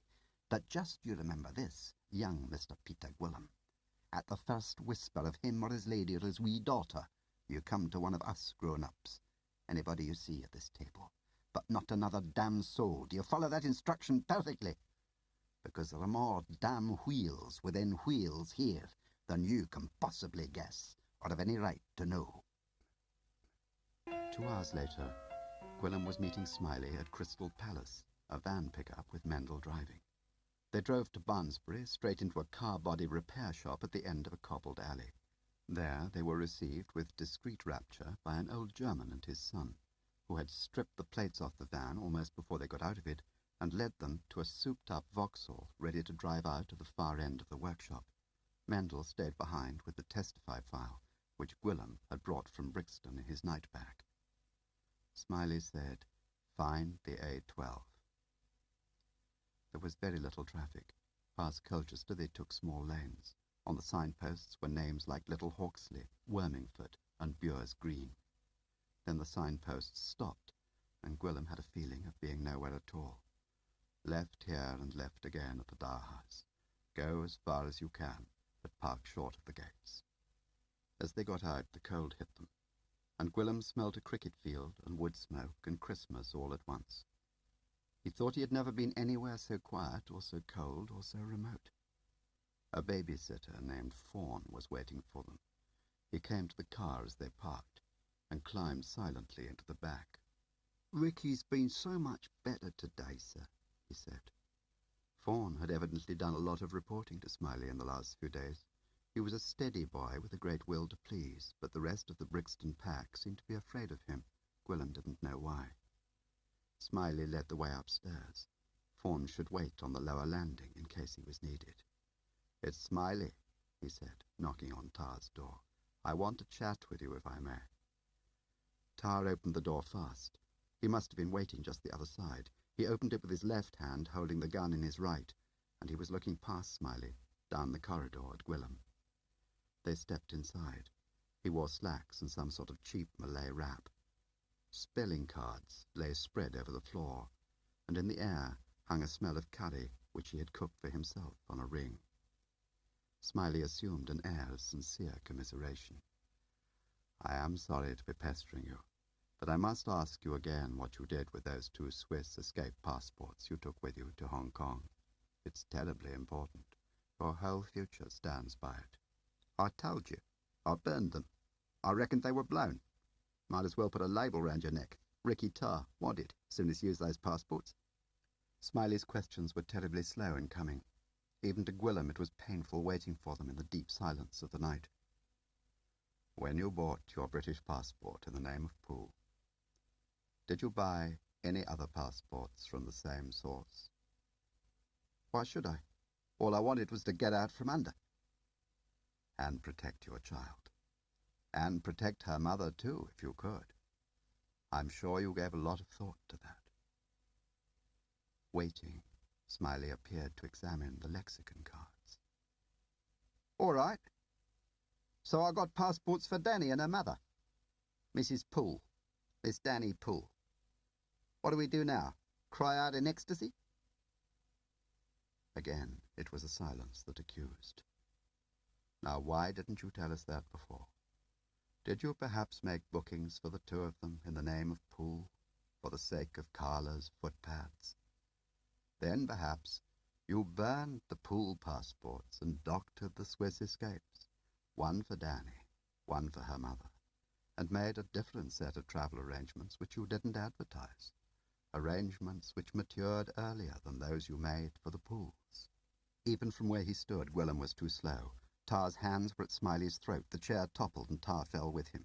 From the heap, Gwillem selected Tar's right arm and flung it into a lock against his back. From nowhere, Fawn appeared, took the gun from the pillow, and suddenly Smiley was straightening his suit, while Tar was back on the bed, dabbing the corner of his mouth with a handkerchief. "I don't know where they are," said Smiley. "As far as I know, no harm has come to them. You believe that, don't you?" "Maybe you should keep a better eye on your own damn woman and leave mine alone," Tar whispered. Gwillem sprang forward, but Smiley restrained him. "As long as you don't try to communicate with them, Ricky, it's probably better that I shouldn't know. Unless you want me to do something about them, that is, money or protection of some sort. It won't be long now, perhaps a week. Less if I can manage it. Try not to think too much." By the time they left, Tar was grinning again. So Gwillem guessed that the visit, or the insult to Smiley, or the smash in the face, had done him good. The memory plays strange tricks on an exhausted brain. As Gwillem drove, one part of his conscious mind upon the road, the written report was suddenly there before him on his desk in the circus archives. Every word came back to him in letters a foot high. "According to a recently released prisoner from Lubyanka, Moscow Center held a secret execution in the punishment block in July. The victims were 3 of its own functionaries. 1 was a woman. All 3 were shot in the back of the neck." "It was stamped internal," said Gwillem. They had parked in a lay-by beside a roadhouse hung with fairy lights. "Somebody from London Station has scribbled on it. Can anyone identify the bodies?" By the coloured glow of the lights, Gwillem watched Smiley's face pucker in disgust. "Yes. Well, now, the woman was Irina, wasn't she? Then there was Ivlov. Then there was Boris, her husband, I suppose." He looked across to Gwillem. "Tar mustn't know. It is vital that he should have no wind of this. If Tar knew Irina were dead, heaven knows what he would or wouldn't do." Smiley invited Gwilym to dine with him in what was, in effect, a glorified transport cafe. "It is the business of agent-runners to turn themselves into legends," began Smiley, rather as if he were delivering a trainee lecture at the nursery at Sarrett, "and Carre is one of the legends." "Even his age was a mystery," said Smiley. "And Carre, for goodness sake, is not even a man's name. Decades of his life were not accounted for. So far as I'm concerned, his career began in Spain in 1936 because that at least is documented. He popped up next in the Soviet counteroffensive against Smolensk in the autumn of 41. And between these two sightings, Carre visited Britain. We think he was here 6 months. But even today we don't know under what name or cover. Which isn't to say our mole Gerald doesn't. And certainly he went to America because when the Indian authorities arrested him in the summer of 1955, he had just flown in from California. Moscow was out for his blood, and we thought we might persuade him to defect. That was why I flew to Delhi, to have a chat with him." There was a pause while a weary boy who served as a waiter slouched over and inquired whether everything was to their satisfaction. In the mid-50s, Moscow Center was in pieces. Senior officers were being shot or purged wholesale, and as a first result there was a crop of defections among center officers stationed overseas. In no time I became a kind of commercial traveler flying off to sign up defecting Russians.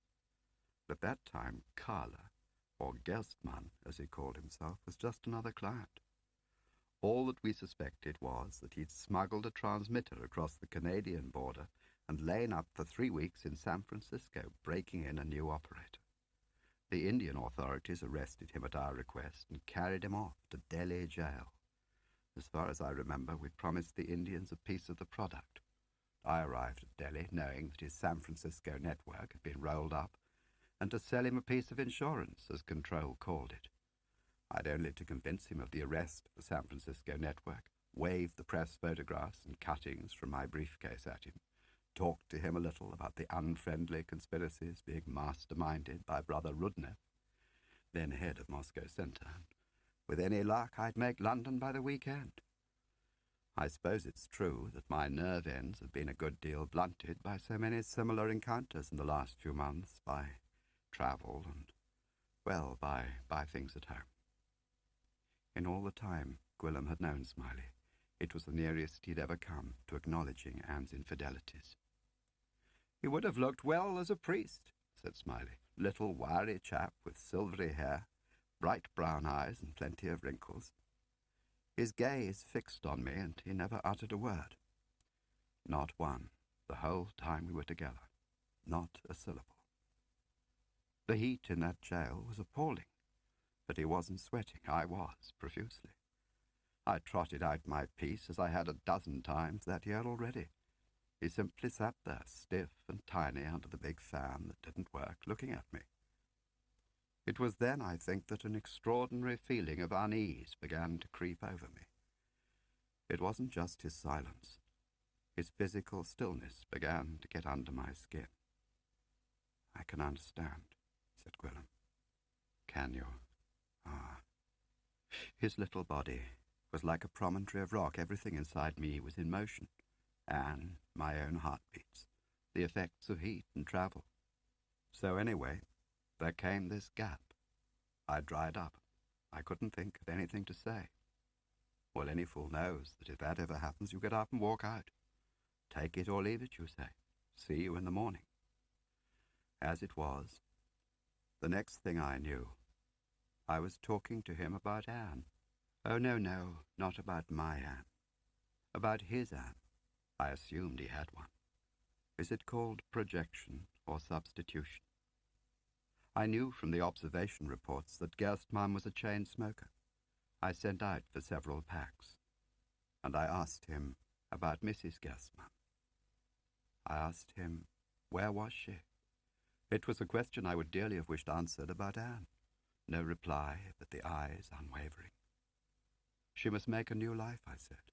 There was no other way. I ran on. I couldn't stop. I was really thinking of Anne. You see, surely, I said, his wife would prefer to know him safe and well in the West, with a fair chance that she herself would join him, than shot or starving to death in Siberia. Finally, back came the guard with cigarettes, armfuls of them. I tore open a packet and offered Gerstmann a cigarette. He stood up and very politely indicated to the warders that he would like to return to his cell. Smiley pushed aside his half-eaten food. As he left the cell, he changed his mind and helped himself to a packet of cigarettes and the lighter from the table, my lighter, a gift from Anne. To George, from Anne, with all my love. I would never have dreamt of letting him take it in the ordinary way, but I thought, Lord, help me, I thought it expressive of the bond between us. He dropped the lighter and the cigarettes into the pouch of his red tunic, then put out his hand for handcuffs. And I said, the intention is to put you on tomorrow's plane to Moscow unless we come to terms. And of course, in Moscow he expected to be shot. He might not have heard me. I watched the guards lead him out. By 8 next morning, I had myself escorted to the accommodation cells. He was sitting as stiff as a ramrod on a trestle bench. One look at his expression told me that he had decided to go back. Look, I said, we're getting to be old men. We spent our lives looking for the weaknesses in one another's systems. But now your own side is going to shoot you. Don't you think it's time to recognize that there is as little worth on your side as there is on mine? Oh, I begged him. Yes, I did beseech him, I'm afraid. We were on the way to the airport. He still had not addressed a word to me. I begged him to consider whether faith in the system he had served was honestly possible to him at this moment. For a while now, Smiley sat silent. So there we were. When the plane arrived, I climbed aboard with him and flew part of the distance with him. In those days, it wasn't all jet. The last I saw of him was his expressionless face framed in the cabin window of the aeroplane, watching me walk down the gangway. Gwilym gazed at him, still waiting for the resolution. But what do you make of it? Did Carre ever really think of staying? Oh, I'm sure it never crossed his mind. I expect he spent the night working out how he would outgun Rudnev when he got home. Rudnev was shot a month later, incidentally. Carre got Rudnev's job and set to work reactivating his old agents. Among them, Gerald, no doubt.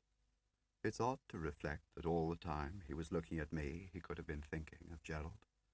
I expect they've had a good laugh about it since. Oh, and he still has Anne's cigarette lighter. The waiter took away Smiley's money. Do tell me, was Tar referring to anyone in particular when he made that unpleasant reference to Anne? I'm afraid he was, yes. The rumor is as precise as that. Yes.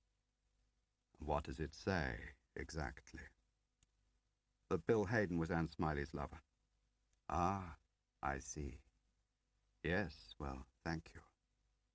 They were back in London within the hour, and through the remainder of the night, the light in the dormer window at the Islay Hotel burned uninterrupted. Unchanged, unshaven, George Smiley remained bowed at his table, reading, comparing, annotating, cross-referring, all with an intensity which recalled the last days of control on the 5th floor of Cambridge Circus. He was looking for the last clever knot that Carre had tied. And then he had it. No explosive revelation, no flash of light. Merely that here before him, in the records he had examined, was the corroboration that between the mole Gerald and Source Merlin was an interplay that could no longer be denied, that Merlin's versatility allowed him to function as Carre's instrument as well as Allaline's. At the heart of this plot lay a device so simple that it left Smiley genuinely elated by its symmetry. It even had a physical presence, here in London, a house, paid for by Her Majesty's Treasury, all £60,000 of it. It was with a lighter heart than he had known for many months that he took up the file Peter Gwilym had stolen on Operation Testify. To her credit, Matron had been worried about Roach all week. but not even Matron would have hit on plain terror as the diagnosis. Roach the Watcher, best watcher in the whole damn unit, to use Jim Prideaux's treasured words, had finally watched too well. He should never have been there. That was part of his guilt. After a cello lesson on the far side of the village, he had returned to school with deliberate slowness, taking the long route so that he could skirt the dip where Jim's light was glowing. Standing in his usual place, Roach watched the caravan door open and close. Jim was standing at the vegetable patch with a spade in his hand, and Roach, in great perplexity, was wondering what on earth he should be wanting to dig for in the dark. Jim dug fast. Roach counted 12 times. Then, quickly stooping, Jim drew a package from the ground, which he at once smothered in the folds of his duffel coat. Seconds later, the caravan door slammed, and in the boldest moment of his life, Bill Roach tiptoed down the dip to within 3 feet of the poorly curtained window. Jim stood at the table. The package was a foot long and made of yellowy stuff like a tobacco pouch. For a moment or two, Roach remained staring. Then he was running between the hummocks, gulping the night air. He had no thought for where he was heading. All his awareness was behind him, fixed on the black revolver, on the bullets, as Jim threaded them methodically into the chamber, his lined face tipped towards the lamplight, pale and slightly squinting in the dazzle. For the meeting with the minister, they finally settled on Mendel's semi-detached Tudor residence in Mitcham. There they now sat, Lacon, Smiley, and the minister, in the trim front room with net curtains and tinned salmon sandwiches. The minister, a young man still, had the bully's art of dialogue. "All right, so what are the decisions?" "Well, first, I suppose, you should damp down whatever recent negotiations you've been having with the Americans. I was thinking of the secret annex you keep in your safe, the one that discusses the further exploitation of witchcraft material." "Never heard of it. So what are the arguments against?" Of all her cousins, Anne had once said proudly, only Miles Circum was without a single redeeming feature. For the first time, Smiley really believed she was right. "If the mole exists, which I suppose is common ground among us, whatever you buy from the Americans will go straight to Moscow Center." In a gesture of frustration, the minister slapped his hand on Mendel's table. "Damn and blast, I do not understand. That witchcraft stuff's bloody marvellous. A month ago it was buying us the moon. Now we're running scared and saying the Russians are cooking it for us. What the hell's happening?" Smiley took a moment to reply. "That's not as illogical as it sounds, I'm afraid. After all, we've run the odd Russian network from time to time. We gave them the best material we could afford. Rocketry, war planning. You were in on that yourself." This to Lacon, who threw a jerky nod of agreement. "That was the price we paid. I'm sure Carre would do more, wouldn't he, if he had his eye on the American market? Much, much more. The Russians would give us almost anything if they could buy the Americans in return." The minister left, taking a couple of sandwiches with him to eat in the car. Lacon stayed behind. "You asked me to look out anything on Prideaux. Well, I find that we do have a few papers on him. He was positively vetted and cleared absolutely, not a shadow. Prideaux and Hayden were really very close indeed, you know. I hadn't realized." At lunchtime next day, Smiley called on an ex-colleague named Sam Collins, who was now running a gaming club just off Grosvenor Square. "So what can I do for you?" said Sam. "I want to talk to you about the night Jim Prideaux was shot. You were duty officer. We're reopening the case." "What's this we, old boy?" "I, myself, and me, with Lacon pushing and the minister pulling." Sam told it plainly but precisely, the way a good soldier recalls a battle. He had just come back from abroad, he said, when McFadden, that old janitor, was practically Control's valet, scooped him up in the corridor and marched him to Control's room. Which day was that exactly? "October the 19th. You were in Berlin." "Yes, that's true. Control sent me there. To get me out of the way," he might have added. It was a feeling he'd had, even at the time. I hunted round for Bill, but Control had packed him up country somewhere. The whole place seemed dead. And Control, said Sam, looked as though he'd had a 5-day fever. He was surrounded by a sea of files, his skin was yellow, and as he talked he kept breaking off to wipe his forehead with a handkerchief. He said he wanted Sam to do weekend duty instead of Mary Masterman. Meanwhile, I mustn't give a hint anywhere in the building, even that he'd asked me. He needed someone good to man the switchboard in case there was a crisis, but it had to be an old hand who'd been away from head office.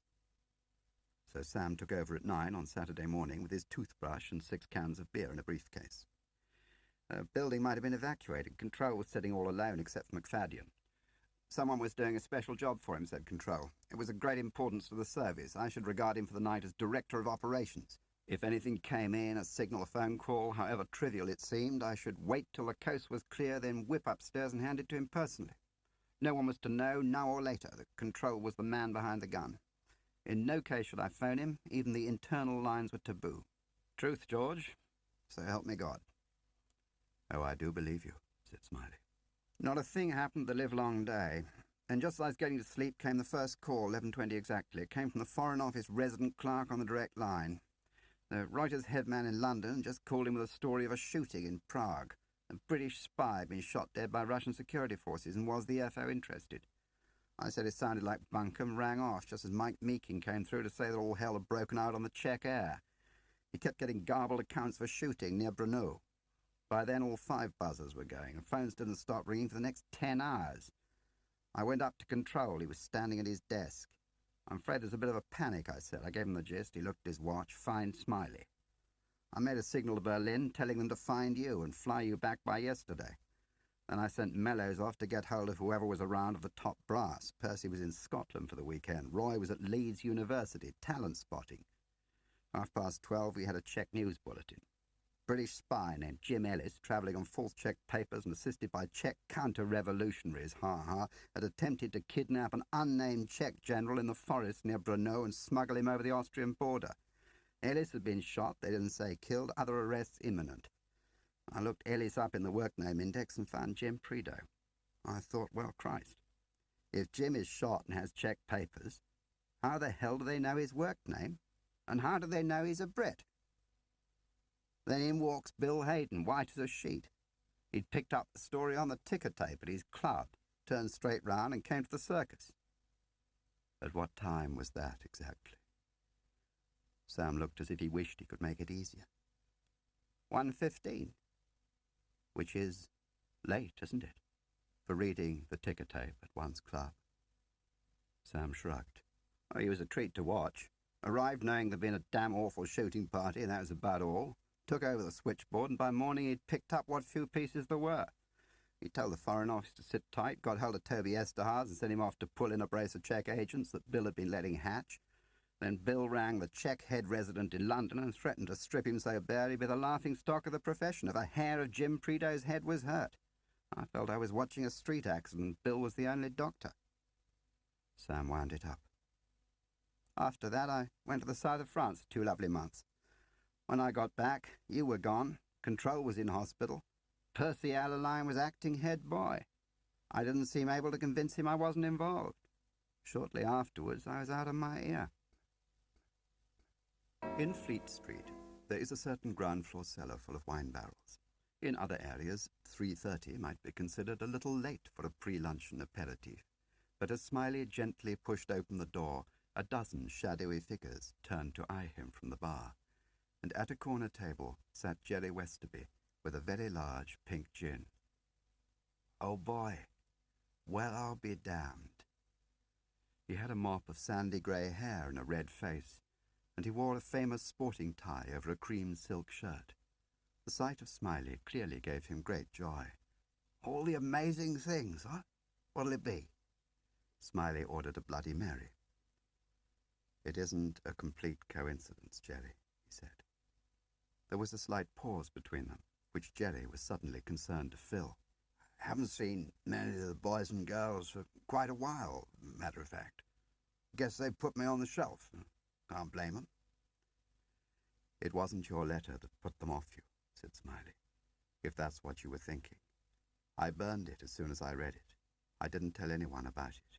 Oh, very decent of you. Thanks. Shouldn't have written it. Talking out of school.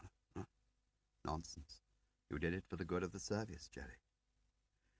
They decided to lunch straight away because Jerry had this story to file for tomorrow's edition. They went to a curry house, and while Smiley made a brave show of enthusiasm for the curry, Jerry was launched upon quite a different story, concerning one Jim Ellis, the story which dear old Toby Esterhaz had refused to let him print. It was a year ago. Well, December. The restaurant Sport in Prague, said Jerry Westby.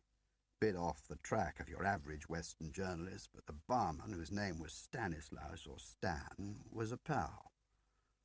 So anyway, that night in Stan's bar, there was this young boy with a pudding bowl haircut, pretty girl on his arm. I thought, watch out, Jerry boy.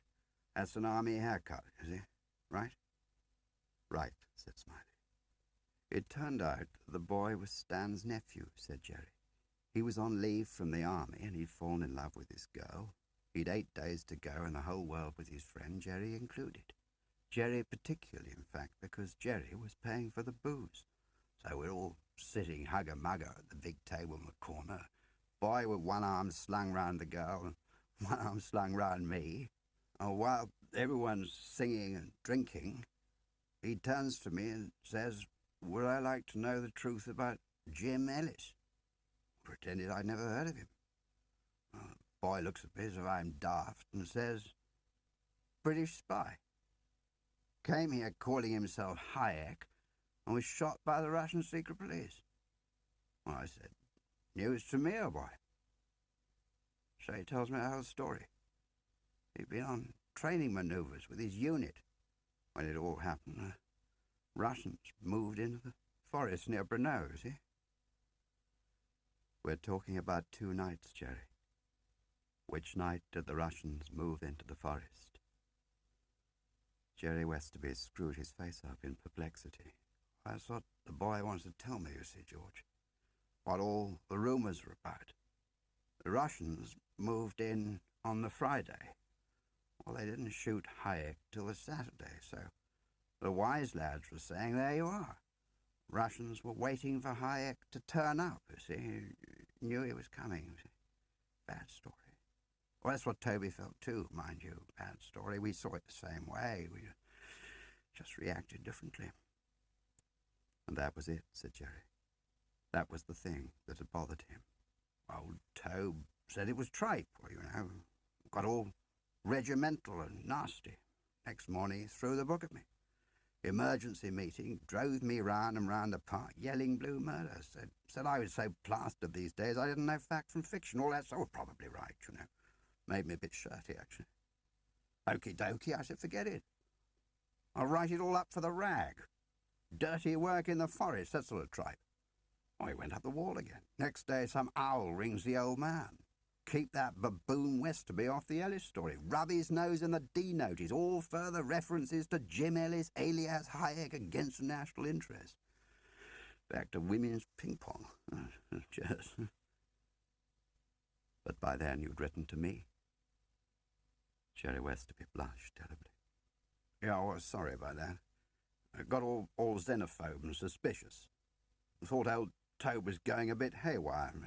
I shouldn't have done it, should I? Then I heard that the firm had given you the heave-ho, so I felt an even bigger bloody fool. As they parted, Smiley took him gently by the arm.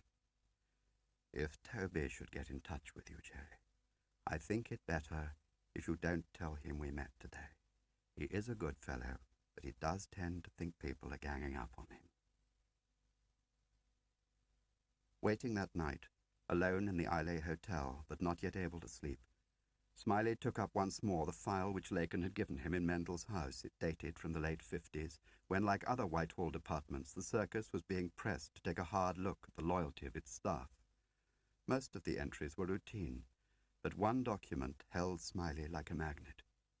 It was a letter, entered boldly on the index as Hayden to Fanshawe, February the 3rd, 1937. More precisely, it was a handwritten letter from the undergraduate Bill Hayden to his tutor Fanshawe, a circus talent spotter, introducing the young Jim Prideaux as a suitable candidate for recruitment to British intelligence. My dear Fan, I suggest you stir yourself to make a few inquiries about the young gentleman whose name is appended on the attached fragment of human skin. You probably know Jim, if you know him at all, as an athleticus of some accomplishment. What you do not know, but ought to, is that he is no mean linguist, nor yet a total idiot either. Here followed a biographical summary of surprising accuracy. We can come to you at any time. He asks nothing better than to be in my company or that of my wicked divine friends. In short, he has appointed me his Mephistopheles, and I am vastly tickled by the compliment. Smiley turned the yellowed pages impatiently, looking for stronger meat. The tutors of both men aver, 20 years later, that it is inconceivable the relationship between the two young men was more than purely friendly. Jim's tutor dismisses any suggestion that Jim was pink. The confrontation which takes place at Sallet Nursery begins with long apologies, particularly in view of Jim's superb war record. Jim's answers breathe a pleasant straightforwardness. Smiley noted that his formal clearance came through a few weeks later. In Jim Prideaux's world, Thursday had gone like any other. At 7 a.m. he walked quietly down to the church. There he knelt a moment in the centre aisle of the antechapel, groped cautiously under the pew until his fingertips discovered the line of adhesive tape, and following this, a casing of cold metal. His devotions over, he bashed up Coombe Lane to the hilltop, jogging a bit to get a sweat running. In the common room he went through another routine. Every week, from the same post box at the same time, you post one envelope to yourself and a second to an innocent party at the same address. If your letter turns up later than the other fellows, you've just felt someone's hot breath on you. Once again, though, the two letters clocked in together. From there, school routine carried him on to first bell. As Jim rang it, he was aware of little Bill Roach, standing right beside him, peering up at him with a white smile, wanting his attention, as he wanted it half a dozen times each day. "Hello there, Jumbo. What's your headache this time?" "So there's someone asking where you live, sir." Jim put down the bell. "What sort of someone, Jumbo?" "He asked at Mrs. McCullum's. He said he was a friend. Then he got back into his car. It's parked up in the churchyard, sir." Roach had run out of words. Jim felt calm, almost easy. For days he had known there was someone, and he had made his dispositions. He'd bought railway tickets to various places. He'd uncached his old identities and his gun, and hid them handily above ground. He'd dumped a suitcase full of clothes in the boot of the car, and kept the tank full. That evening, doing his rounds of the sick bay, Jim noted a blue saloon parked in the shadow of the church, close in under the elms. As he watched, a little back from the window, he saw the car door open. Climbing cautiously out, wearing a heavy overcoat, was George Smiley. Inside the motel room, Smiley had arranged things properly. He had spaced the chairs and put the vodka on the low table. And now, as Jim Prideaux sat glaring at him, he extracted a plate of smoked salmon from the tiny refrigerator. "I thought we should at least be comfortable. When do you have to be at school again?" "Don't you come here playing cat and mouse with me, George Smiley. You want to know things, get my file from Control." "The trouble is, Control's dead, and I was thrown out long before you came back. Didn't anyone bother to tell you that when they got you home? I know Control made you promise by all that's holy, but that's finished. I brought a letter from Lacon, and if you want to ring him, he's standing by." "Didn't anyone get out?" "No, they seem to have been shot." They telephoned Lacon, and then they took Smiley's car and drove for 20 minutes, Jim at the wheel. When they parked, they were on the plateau with a long view down the valley. Jim sat as still as iron, right shoulder high, his face cut sharp against the sky. Smiley kept his first questions short. What of Jim's briefing by Control? "Control told me he had an offer of service. Highly placed official. Cover name Testify. Check official, I ask?" "On the military side," he said. "General of Artillery. Name of Stefchek. One of the very few Czechs the Russians trust." On Friday, October the 20th, Stefchek would be inspecting the weapon research station at Tiznov near Brno. From there, he would be visiting a hunting lodge for the weekend, alone, not far from Rasici, said Control. He would be willing to receive an emissary there on the evening of Saturday the 21st. He would also supply an escort to and from Brno. Did Control tell you what you were to expect in the way of information? Control had this bee in his bonnet. Stefchek would provide the answer, the key. This is treasure, says Control. What Stefchek really wants to sell us is the name of Moscow's mole inside the circus. It might be only one word, thought Smiley, remembering Max, and felt a sudden wave of apprehension. In the end, he knew that was all it would be, a name for the mole Gerald, a scream in the dark. There's a rotten apple, Jim, he says. Kept talking about how he'd backtracked and researched and was nearly there. He's one of the top 5, he says. Gave me a drink.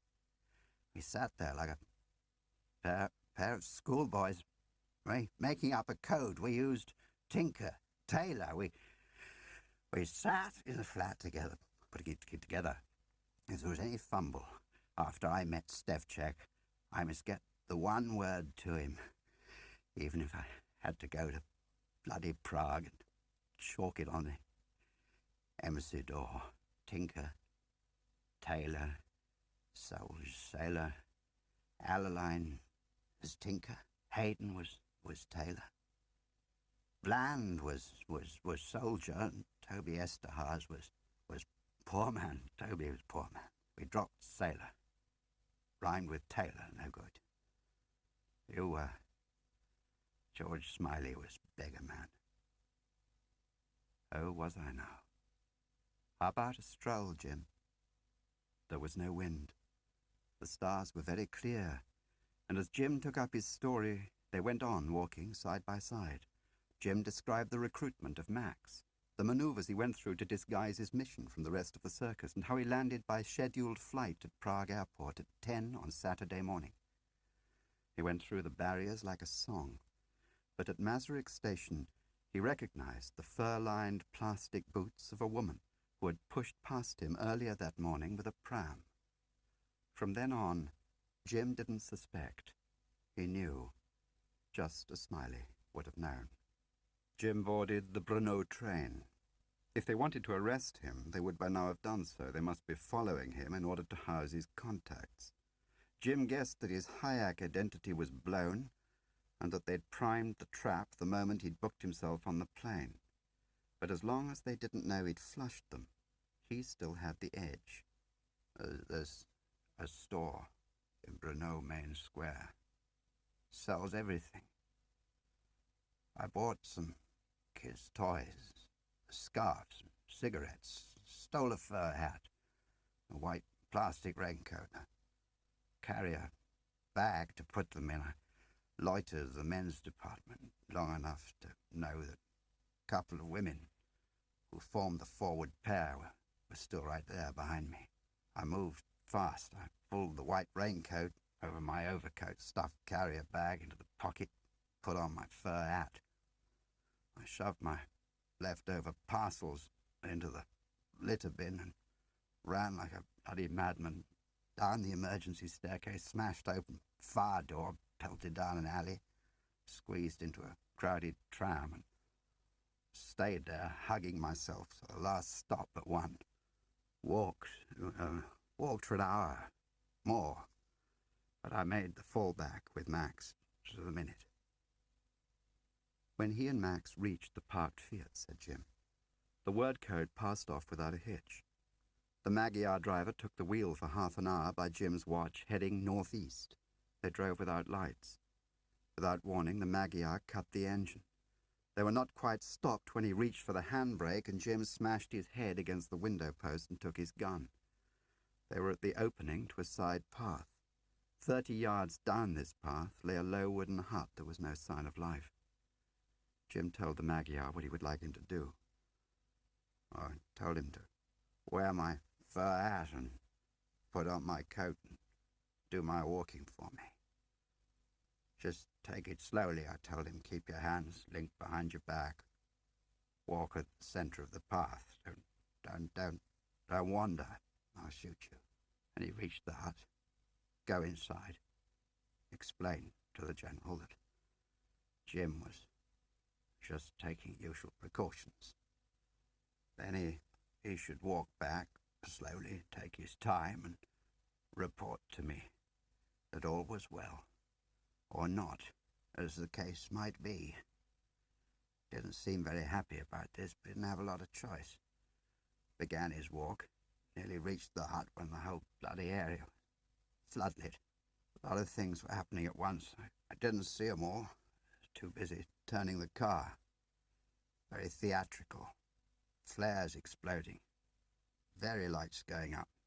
Tracer, Christ knows what. I raced the Fiat down the track. Like saying goodbye to a military tattoo. I was practically clear of the woods. Somebody out on my right opened up with a machine gun. The first shot took off a back wheel, turned the car over. Woods must have been crawling with troops. A couple of bullets in the right shoulder, and feel very good. I was losing consciousness. Another car arrived, a lot of chaps shouting. Photographs being taken. As they dumped him on the stretcher and the lights went out, Jim imagined himself in London, with the charts and the sheaf of notes, sitting in the armchair and explaining to Control how in their old age the two of them had walked into the biggest sucker's punch in the history of the trade. To Smiley, Jim Prideaux's stoicism had something awesome about it. The gaps in his story came mainly where he passed out, he explained. The ambulance drove him as far as he could fathom, further north. The doctor gave him an injection. He came round in a prison hospital with barred windows high up and 3 men watching him. He came round again after the operation in a different cell with no windows at all, and he thought probably the first questioning took place there about 72 hours after they'd patched him up. But time was already a problem, and of course they'd taken away his watch. They moved him a lot, either to different rooms, depending on what they were going to do with him, or to other prisons, depending on who was questioning him. Sometimes they just moved him to keep him awake, walking him down corridors at night.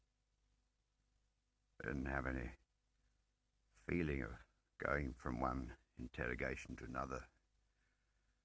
All I can remember is the thing that was strongest in my head was the plan of campaign I'd formed while I waited for the first interrogation to begin. Bury it as deep as I could. All thoughts of a spy inside the circus, bury it as deep as it would go. No mole, no meeting with Control, no service flat in St. James's, no Tinker Tailor. And that's the joke.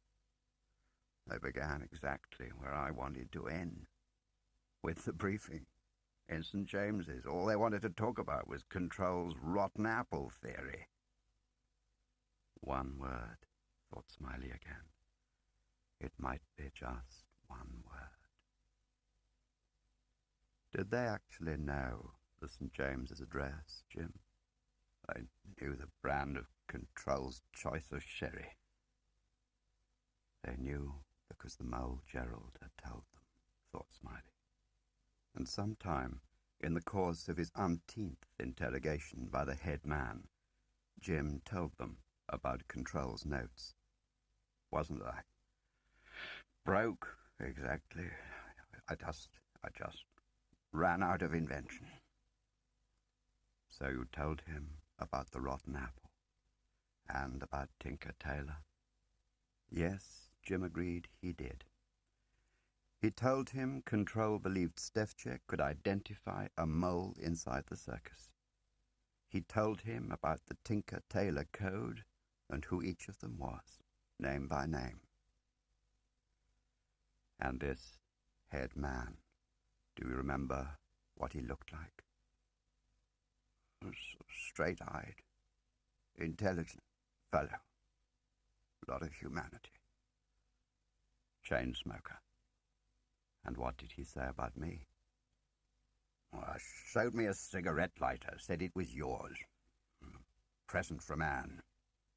With all my love, her signature, engraved. And what did he say, Jim? Come on, I'm not going to weaken at the knees just because some Russian hood makes a bad joke about me. Well, he reckoned that after Bill Hayden's fling with Anne, she might care to redraft the inscription, is all. Smiley said nothing for a while. Well, perhaps we should come on to your reception at Sarret when you came home. Sarret was 4 days of limbo, said Prideaux, until Toby Esterhazy turned up. Toby ordered me not to approach anyone or try to get my story heard, because it was all being taken care of at the highest level, and anything I did might spoil the kill. I could forget Tinker, Tailor, and the whole damn game. Moles, everything. Drop out, he says. You've been ordered to become a lotus eater. And that's what I've been doing. Obeying orders. Eating lotus and forgetting. The same night Peter Gwilym drove west, clean across England to Liverpool, with Ricky Tarr as his only passenger. Don't hang about in Dublin, said Gwilym. Take the first plane out. It was still dark when the Irish ferry sailed. There were soldiers and police everywhere. A fierce wind was blowing off the sea, and the going looked rough. Smiley sat in the minister's limousine, with Lacon beside him. The chauffeur had been sent to find himself breakfast. The minister sat in the front, and everyone looked forward down the long bonnet, across the river to the foggy towers of Battersea Power Station. The minister broke a funereal silence. If you're right, how much porcelain will he break at the end of the day? Smiley did not quite understand. I'm talking about scandal. Gerald gets to Moscow, right, so then what happens? Does he leap on a soapbox and laugh his head off in public about all the people he's made fools of over here? I don't see why we should let him go, just as he can pull the bloody roof down over our heads. I mean to say, just because the Russians know our secrets doesn't mean everybody else has to. I think that's always been a point the Russians accept. They've never made use of their opportunities so far, have they? Said Lake. Well, make sure they toe the line. You tell them that what's sauce for the goose is sauce for the gander. We don't go round publishing the batting order at Moscow Centre, so they can bloody well play ball too for once. Right, George? But Smiley had temporarily lost his sense of hearing. Safe houses I have known, thought Peter Gwilym, looking round the gloomy flat. He could write of them the way a commercial traveller could write about hotels, from your 5-star Hall of Mirrors in Belgravia to this 2-room scalp hunter's shakedown in Lexham Gardens, smelling of dust and drains. He was crossing the hall when the entry phone rang exactly on time. He lifted the phone and heard Toby Esterhazy's distorted voice howling in the earpiece. He pressed the button and heard the clunk of the electric lock echoing in the stairwell. He opened the front door. How are we? He said. Toby pulled off his coat and gloves. Fine, actually, Peter. So we are expecting a Pole, he sat down. A Pole in the fur trade who you think might run courier for us. Due here any minute. The front doorbell rang, and Fawn took up his place in the doorway. I'm sorry about this, Toby, said Smiley from behind him on the stairs. Turning Toby to the wall, Gwilym lifted his unresisting hands and put them against it, then searched him for a gun, taking his time. Toby had none. Did he come alone? Said Gwilym. Or is there some little friend waiting in the road? Looked all clear to me, said Fawn. Smiley was at the window gazing down into the street. Put the light out a minute, will you? Gwilym joined him at the window. Seen something? Just a shadow, I suppose, said Smiley, and turned back to Esterhazy. I want to put a thesis to you, Toby. A notion about what's going on. May I? Esterhazy didn't move an eyelash. His little hands rested on the wooden arms of his chair. "It's 2 years ago. Percy Alaline wants Control's job, but he has no standing in the circus. Control has made sure of that. Control is sick and past his prime, but Percy can't dislodge him. Remember the time?" Mr. Hurst gave a neat nod. "Percy's sitting in his room one morning with nothing to do. Oh, he has a paper appointment as operational director, but in practice he's a rubber stamp, if that. Percy's door opens and someone walks in. We'll call him Gerald. It's just a name. 'Percy,' he says, 'I've stumbled on a major Russian source, and I've codenamed him Merlin. He could be a gold mine.' Gerald says that he expects to be getting some trade samples in a day or two, and he'd like Percy to run his eye over them. 'But why me?' says Percy. 'What's it all about?' So Gerald tells him. 'Percy,' he says, 'some of us in the regional sections are worried sick by the level of operational losses. There seems to be a jinx around. We want you to help us put that right.' Now, Gerald is careful not to suggest that there's a traitor inside the circus who's blowing all the operations. The last thing Gerald wants is a witch hunt. But he does say that the place is leaking at the joints, and that slovenliness at the top is leading to failures lower down. All balm to Percy's ear. Then he makes his proposal. We, that is, myself, Gerald, and those like-minded souls who are associated with this project, would like you to act as our father figure, Percy. You handle the committees. We'll handle Merlin. If you act as our cutout and protect us from the rot that's set in, which means in effect limiting knowledge of the operation to the absolute minimum, we'll supply the goods." Well, then, one day Gerald produces the first sample. And of course it's very, very good. Naval stuff, as it happens, which couldn't suit Percy better because he's very well in with the Admiralty. So Percy gives his naval friends a sneak preview, and they water at the mouth. Where does it come from? Will there be more? As to the identity of the source, well, that's a big, big mystery at this stage, but so it should be. Because very conveniently, Merlin wasn't just one source, was he? No, not by the time Gerald had let Percy in on the secret, and the two others Percy had by now drawn into the magic circle. Rather like Alaline, Merlin was the spokesman of a whole dissident group, made up of, say, 6 like-minded Soviet officials, each in his way well-placed. Merlin's job was to collate their intelligence and get it to the West. And his fellow conspirators also looked to him to deal with Gerald and agree the financial terms, because they do want money. Oh, lots of money. That's a motive we all understand. Right, Toby? So Whitehall pays him a fortune and calls his intelligence priceless. And some of it is good, and so it should be. Then one day, Gerald admits Percy to the greatest secret of all. Merlin has a London end. It's the start, I should tell you now, of a very, very clever knot.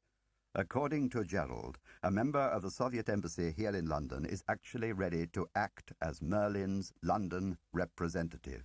And if every imaginable precaution is taken, it is even possible now and then for Gerald to arrange clandestine meetings with this Wonder Man to receive answers from Merlin almost by return of post. We'll call this Soviet official Alexei Alexandrovich Polyakov, and we'll pretend he's a member of the cultural section of the Soviet embassy here in London. Are you with me, Toby? I didn't hear anything, George. I gone deaf. Very quickly, Polyakov becomes important, because before long, Gerald appoints him linchpin of the witchcraft operation. Some of Merlin's best material is smuggled to London by diplomatic bag. All Polyakov has to do is slit open the envelopes and pass them to his counterpart in the circus. Gerald, or whomever Gerald nominates. But we must never forget that this part of the Merlin operation is deathly, deathly secret, confined to the original magic circle for very good reasons. You, Percy, Bill Hayden, and Roy Bland, you four are the magic circle, right? Esterhazy was staring fixedly at the wall, as if trying to work out who built it. Now, let's just speculate about how it works in detail. There's a house. We know that. Who meets him, Toby? Who has the handling of Polyakov? You? Roy? Bill? Taking the far end of his tie, Smiley turned the silk lining outwards and began polishing his glasses. But Toby was still studying his wall. Everyone meets him, Smiley suggested, answering his own question. Sometimes Toby also has his solo sessions. Tell me, Toby, does the Russian name Lapine ring any bells with you? A lick, a frown, a smile, a forward movement of the head as Toby, with apparent reluctance, gives up his wall. Sure, George. I know Lapine. Who ordered the lamplighter reports on Lapine destroyed? I did, George. On your own initiative. What was Lapine's job over here? Actually, he worked for Polyakov. Polyakov's a Moscow hood, but we buy him, okay, but he's got to pretend to his own people that he's spying on us. I mean, how else does he get away with it? He comes down to our shop, so he's got to take home some goodies. So we give him goodies. I mean, chicken feed, so that he can pass it home and everyone in Moscow clap him on the back and tell him he's a big guy. I mean, happens every day. So who is Polyakov's agent inside the circus? If his cover for meeting you people is that he is spying on the circus, then he must have a circus spy, mustn't he? So who is he? You? If that should turn out to be the case, you're going to need some pretty good friends, Toby. Like us. That's how my thesis runs, you see, just to complete it. That Gerald is a Russian mole, run by Carre, and he's pulled the circus inside out. Esterhazy looked slightly ill. George, I mean, you got a nice idea, okay, but there's two sides to everyone, and maybe you got the wrong one. Listen, I mean, whoever called witchcraft chicken feed, I mean, no one, never. It's the absolute best. So who's Merlin? Esterhazy shook his head. But at least you've heard he's based in Moscow and a member of the Soviet intelligence establishment. That much they tell me, yes, that's true. Smiley assumed a quiet, distant manner. It is the perfect fix, you see that, don't you, Toby, really? It silences the doubters before they've even spoken out. Moscow Center must be allowed to think they have an important circus source. Whitehall on no account must get wind of the same notion. Take it to its logical conclusion, and Gerald would have us strangling our own children in their beds. Toby had his next speech ready. I mean, naturally, if there's anything I can do of a practical nature, I mean, you know me, George. I'm always pleased to help, no trouble, you know. Where's this safe house you keep exclusively for Polyakov? 5 Lot Gardens, Camden Town, George. With a caretaker? Mrs. McCraig, Millie McCraig, a marvellous woman. So Millie McCraig keeps house and mans the recording instruments? She does, said Toby, ducking his head with great alertness. Well then, in a minute I want you to telephone her and tell her I'm staying the night, and I'll want to use the equipment. What's the procedure for contacting Polyakov if you want a crash meeting? My boys have a room on Haverstock Hill, said Toby. Polyakov drives past the window each morning on the way to the embassy, each night going home. If they put up a yellow poster protesting against traffic, that's the signal. It's all very simple. And at night? At weekends? Wrong number phone call. Toby, I want you to take the weekend off. Would that raise eyebrows in the circus? Enthusiastically, Esterhazy shook his head. I'm sure you would prefer to be out of it anyway, wouldn't you? Esterhazy nodded. Say you have whatever sort of trouble you're in these days. You'll be spending the night here, possibly, too. Fawn will look after you. There is food in the kitchen. While Gwilym and Smiley looked on, Esterhazy dialed the circus and asked for Phil Porteous. He said his lines perfectly, a little self-pity, a little conspiracy, a little joke. Some girl who was passionate about him up north, Phil, and threatening wild things so I don't go up and hold her hand. And when he had squared Porteous, he dialed a number in North London. Mrs. M, hello, this is your favourite boyfriend. Recognise the voice? Oh, good, listen. I'm sending you a visitor tonight, an old friend. He wants to check the wiring. Probably the only thing which Steve McIlvore, the circus head resident in Paris, did wrong that same evening, in terms of classic tradecraft, was to leave the passenger door of his car unlocked. Survival, as Jim Prideaux liked to recall, is an infinite capacity for suspicion. By that purist standard, McIlvore should have suspected that in the middle of a particularly vile rush hour, on a particularly vile evening, in one of those blaring side streets that feed into the lower end of the Champs-Élysées, Ricky Tarr would unlock the passenger door and hold him up at gunpoint. But life in the Paris residency these days did little to keep a man's wits sharp. McIlvore was a circus elder, a squat, white-haired Yorkshireman with a long record of consular appointments. Until now, that was, as he sat in his own car, with Tarr's gun jammed against his rib cage. I need to send a message to Percy Airline, Tarr said, private and personal, and decipher yourself.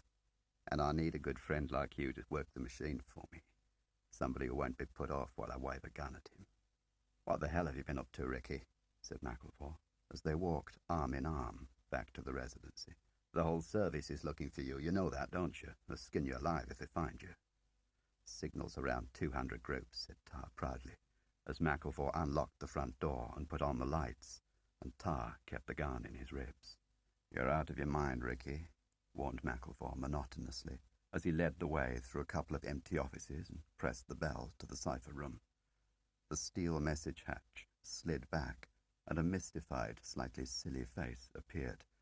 You can go home, Ben boy. Leave the books where they are and put the keys in the machines. I'll be talking to London presently under my own steam. Ben stays here, said Tarr. In Cambridge Circus, the lighting was quite yellow, and from where Mendel stood on the third floor of the clothes shop, the wet tarmac glistened like cheap gold. It was nearly midnight, and he'd been standing there 3 hours. Shortly before 11, just an hour ago, a cab had drawn up at the theatre. Mendel had never seen Alaline, but Gwilym had described him, and as he watched him through the glasses, he recognized him without a doubt, a big, lumbering fellow in a dark coat. Mendel picked up a telephone receiver from the floor. Looks like Tinker's clocked in. How did he look? Said Smiley's voice. Busy, said Mendel. So he should be. At that moment a second cab drew up, squarely at the front entrance, and a tall, slow figure cautiously climbed the steps one at a time, like a man who takes care of his heart. Here's your tailor, said Mendel into the telephone. Hold on, here's Soldier Boy too. Proper gathering the clans by the look of it. A moment later, Roy Bland clumped across the street to the entrance and joined the party. Lock Gardens was a terrace of 4 flat-fronted 19th-century houses, each with a strip of walled-back garden running down to the Regent's Canal. Mrs. Millie McCraig was a wiry Scottish widow with brown stockings and bobbed hair, and she loved Smiley, as a Vestal Virgin loves her priest. Where are the mics, Millie? They were in pairs, Millie murmured, bedded behind the wallpaper, 2 pairs in each room on the ground floor, 1 to each room upstairs. Each pair was connected with a separate recorder. He followed her up the steps. The top floor was unfurnished, save for an attic bedroom, which contained a grey steel frame with 8 tape machines, 4 up, 4 down. Downstairs again, she showed him the switches which controlled the system, An extra switch was fitted in each finger panel. Any time one of the boys wants to go over to record, is only to turn down the left-hand light switch. From then on, the system is voice-activated, George, which is to say the tape deck does not turn unless somebody is speaking. Smiley walked to the scullery, with its view to the canal. Taking out a pocket torch, he signalled one flash into the darkness of the garden. What are the safety procedures? 2 full milk bottles on the doorstep. You may come in and all's well. No milk bottles and you're no to enter. With a small screwdriver, Gwilym cautiously removed the screws from either side of the plastic panel and peered at the wiring inside. Very carefully he turned the end switch upside down, twisting it on its wires, then screwed the plate back in position, leaving the remaining switches undisturbed. "We'll just give it a whirl," said Gwilym. And while Smiley went upstairs to check the tape deck, Gwilym sang Old Man River in a low Paul Robeson growl. "Thank you," said Smiley with a shudder, coming down again. "That's more than enough." While Milly looked on, Smiley grimly set the stage. He put the telephone beside an armchair in the drawing-room, then cleared his line of retreat to the scullery. He fetched 2 bottles of milk from the kitchen and placed them on the doorstep. He removed his shoes and left them in the scullery, and having put out all the lights, took up his post in the armchair, just as Mendel made his connecting call. Somebody had just come out of the circus, said Mendel. Front door, but he couldn't be certain of the identification. Mackintosh and hat, bulky and moving fast. Must have ordered a cab to the door and stepped straight into it. Heading north, your way. Smiley looked at his watch. Give him 10 minutes, he thought. "I'm ringing off," said Smiley. On the footpath, Gwilym read 3 long flashes. The mole is on his way. Smiley heard a taxi. He heard the slam of its door and the tread of 1 pair of feet on the gravel, brisk and vigorous. He heard the latch turn. Front door opened. Someone stepped into the house. He heard the door close. He heard the light switches snap and saw a pale line appear under the kitchen door. He adjusted his grip on the gun. And in the same moment, he heard a second taxi pulling up, and footsteps, fast. Polyakov. Again the bell rang. The front door opened and closed, and Smiley heard the double chink as 2 milk bottles were put on the hall table in the interest of good order and sound tradecraft. The strip of light under the kitchen door grew suddenly brighter as the drawing-room lights were switched on. Smiley heard voices. At first they were indistinct. They must still be at the far end of the room, he thought. Now Polyakov came nearer. He was at the trolley, pouring drinks. And then, with a feeling of utter disbelief, Smiley listened as the very telegram which he himself had drafted for Ricky Tarr to send from Paris was read, word for word, aloud, by the terribly familiar voice of Bill Hayden. For a moment, one part of Smiley broke into revolt against the other. I refuse. This man was my friend. Somewhere the path of pain and betrayal must end. All right, Bill Hayden had betrayed.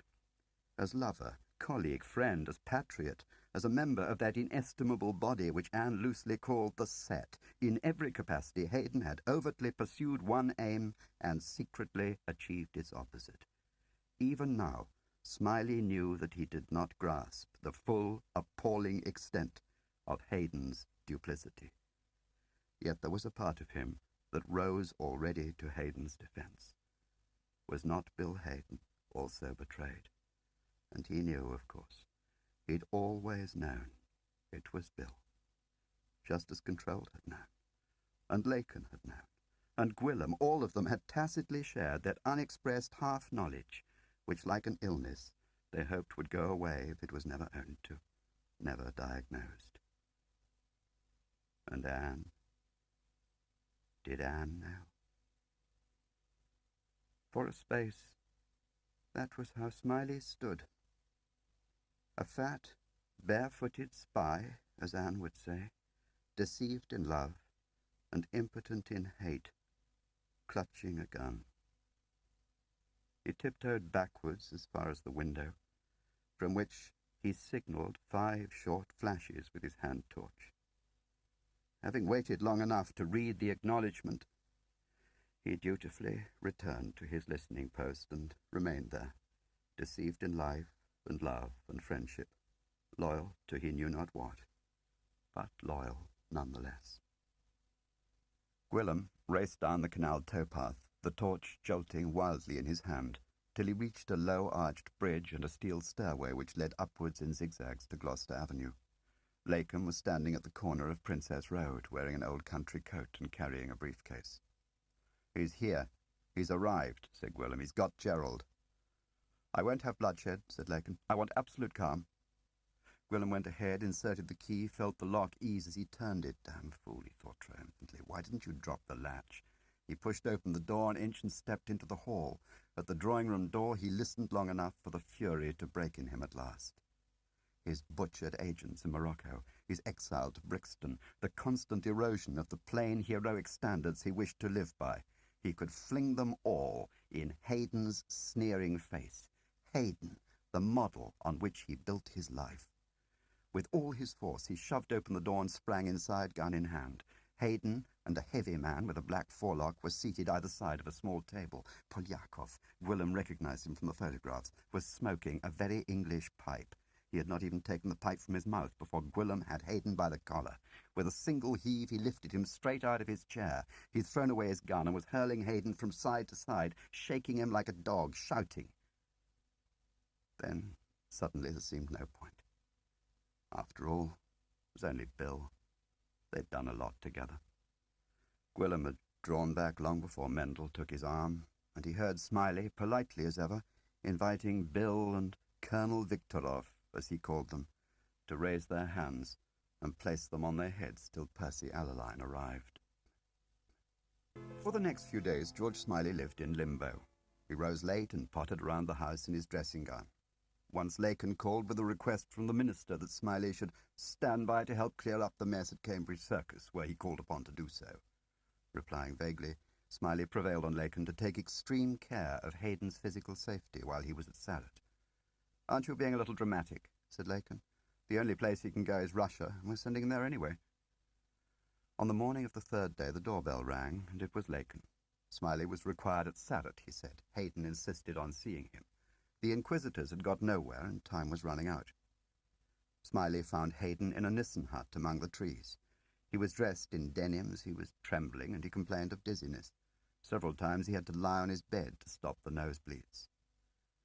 Smiley had tried, on the journey down, to remember Prideaux and Irina and the Czech networks, and he even entered Hayden's room with a vague notion of public duty. He felt instead rather shy. They walked in the grounds, and Smiley established with something close to despair that the perimeter of Sallet was not even patrolled anymore. After one circuit, Hayden asked to go back to the hut, where he dug up a piece of floorboard and extracted some sheets of paper covered in hieroglyphics. Smiley did not bother to write anything down, since it was common ground between them that their conversation was being recorded anyway. The statement began with a long apologia.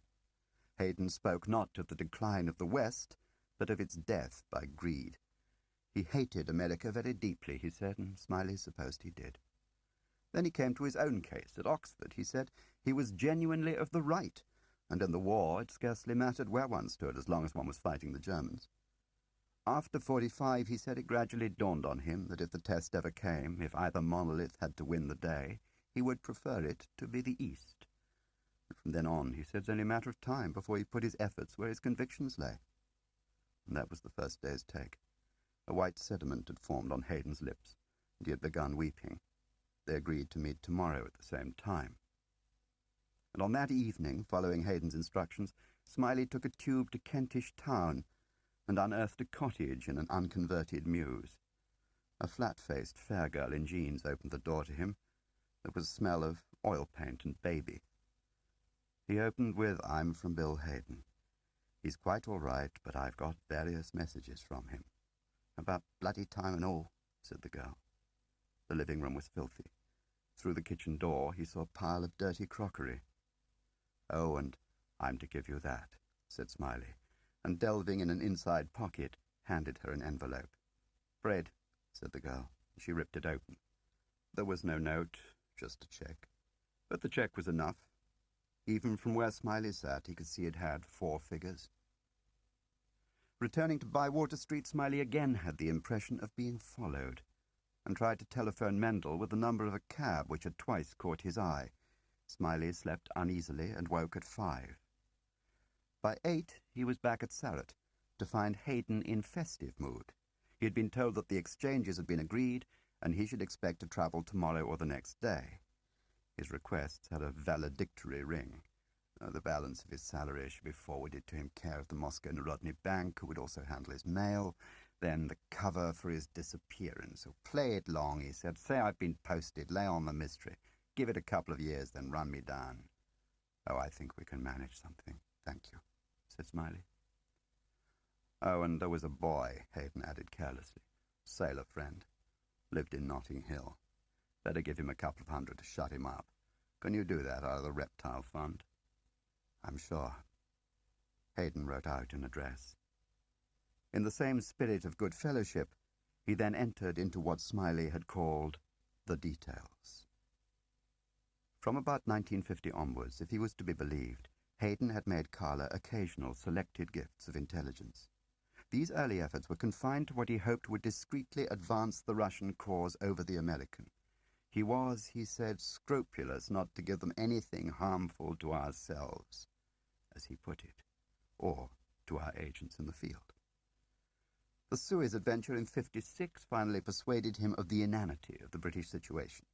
From 56 on, he was a committed full-time Soviet mole. In 61, he formally received Soviet citizenship, and over the next 10 years, 2 Soviet medals. Meanwhile, both Carre and Hayden were receiving signals that Control was smelling a rat. It was a race between Control's researches and his health. Twice he had very nearly struck gold, and if Carre had not been quick on his feet, the mole Gerald would have been trapped. How much of the material was genuine? Said Smiley. Obviously the standard varied according to what one wanted to achieve, said Hayden. In theory, fabrication was very easy. Hayden had only to advise Carre of Whitehall's areas of ignorance, and the fabricators could write for them. Witchcraft placed Hayden virtually out of Control's reach, and gave him a cast-iron cover story for meeting Polly whenever he wanted. Hayden would photograph circus documents in the seclusion of his room, under cover of preparing Polly's chicken feed, hand it over to Esterhazy with a lot of other rubbish, and let him cart it down to the safe house in Lock Gardens. It was a classic, said Hayden. Percy made the running, I slipstreamed behind him, Roy and Toby did the legwork. Operation Testify, said Hayden, was rather a desperate throw. Hayden was certain that Control was getting very warm indeed. An analysis of the files he was drawing produced an uncomfortably complete inventory of the operations which Hayden had blown, or otherwise caused to abort. He had also succeeded in narrowing the field to officers of a certain age and rank. Was Stefchek's original offer genuine, by the way? Oh, good Lord, no. Hayden was actually shocked. It was a fix from the start. Stefchek existed, of course. Distinguished Czech general. He never made an offer to anyone. Here Smiley sensed Hayden falter. For the first time, he actually seemed uneasy about the morality of his behavior. Tell me, did Jim come to see you before he left on that Testify mission? Yes, he did, as a matter of fact. To say what? For a long, long while, Hayden hesitated, then did not answer. But the answer was written there all the same, in the sudden emptying of his eyes, in the shadow of guilt that crossed his thin face. He came to warn you, thought Smiley, because he loved you. Jim was watching your back for you, right till the end. Before he left, Smiley asked the one question he still cared about. I'll have to break it to Anne. Is there anything particular you want me to pass on to her? It was Carla's idea, Hayden explained. Carla had long recognized that Smiley represented the biggest threat to the mole Gerald. He said you were quite good. Thank you. But you had this one price, Anne. He reckoned that if I was known to be Anne's lover around the place, you wouldn't see me very straight when it came to other things. Not to strain it or anything, but if it was possible, join the queue. Point? Point, said Smiley. By then he'd had enough, so he slipped out, not bothering to say goodbye. He found lunch outside Oxford, dined at his club, and got home at midnight to find both Lacon and the minister on his doorstep. They drove back to Sarratt at a mad speed, and there, in the open night under a clear sky, lit by several hand torches and stared at by several white-faced inmates of the nursery, sat Bill Hayden on a garden bench, facing the moonlit cricket field. He was wearing striped pyjamas under his overcoat. They looked more like prison clothes. His eyes were open, and his head was dropped unnaturally to one side, like the head of a bird when its neck has been expertly broken. There was no particular dispute about what had happened. At 10:30, Hayden had complained to his guards of sleeplessness and nausea. He proposed to take some fresh air. His case being regarded as closed, no one thought to accompany him, so he walked into the darkness alone. He was found where he was still sitting. Had Hayden received any messages during the day? Smiley asked. No, but his suit had come back from the cleaners, and it was possible a message had been concealed in it, for instance, inviting him to a rendezvous. "So the Russians did it," said the minister, with a satisfied glance at Hayden's unresponsive form. "To stop impeaching, I suppose. Bloody thugs. Christ." "No," said Smiley. "They take pride in getting their people back." "Then who the hell did?" Everyone waited on Smiley's answer, but none came. Recalling all this in the seclusion of his first-class compartment, Smiley had the curious sensation of watching Hayden through the wrong end of a telescope. The more he puzzled over Hayden's rambling account of himself, the more conscious he was of the contradictions. Later, of course, it hardly mattered if the doctrine were thin. Bill was set on the road, and Carla would know how to keep him there. Bill had loved it, too. Smiley had no doubt of that. Standing at the middle of a secret stage, playing world against world. Over the flat East Anglian landscape, as it slid slowly by, the unyielding face of Carla replaced Bill Hayden's crooked death mask. "But you had this one price, Anne. He reckoned that if I was known to be Anne's lover around the place, you wouldn't see me very straight when it came to other things." "Here," said the guard. "You're for Immingham, then, aren't you?" Smiley clambered onto the platform. There was no cab in sight, so he made his way across the empty forecourt and stood beside a green sign marked Q. He had hoped she might collect him, but perhaps she hadn't received his wire. Ah, well, the post office at Christmas, who could blame them? He wondered how she would take the news about Bill. It was bitterly cold. He hoped very much that her wretched lover had found her somewhere warm to live. Then he saw her. Her disreputable car shunting towards him down the lane marked buses only, and Anne at the wheel, driving the wrong way down the bus lane. He saw her get out, leaving the indicator winking, and walk into the station to inquire. Tall and puckish, extraordinarily beautiful, and essentially another man's woman. Much to Thurgood's relief, Jim Prideaux's inconvenient absence was gratifyingly short. For the rest of the term, Jim behaved in the eyes of Roach much as his mother had behaved when his father went away.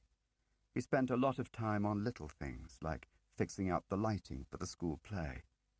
By the first night, he was more light-hearted than Roach had ever known him. "Hey, Jumbo, you silly toad, where's your Mac? Can't you see it's raining?" he called out, as, tired but triumphant, they trailed back to the main building after the performance. "His real name's Bill," Roach heard Jim explain to a visiting parent. "We were new boys together, right, Jumbo? True? Looking sunny today, Jumbo. What's come over you?" The gun, Bill Roach had finally convinced himself, was, after all, a dream.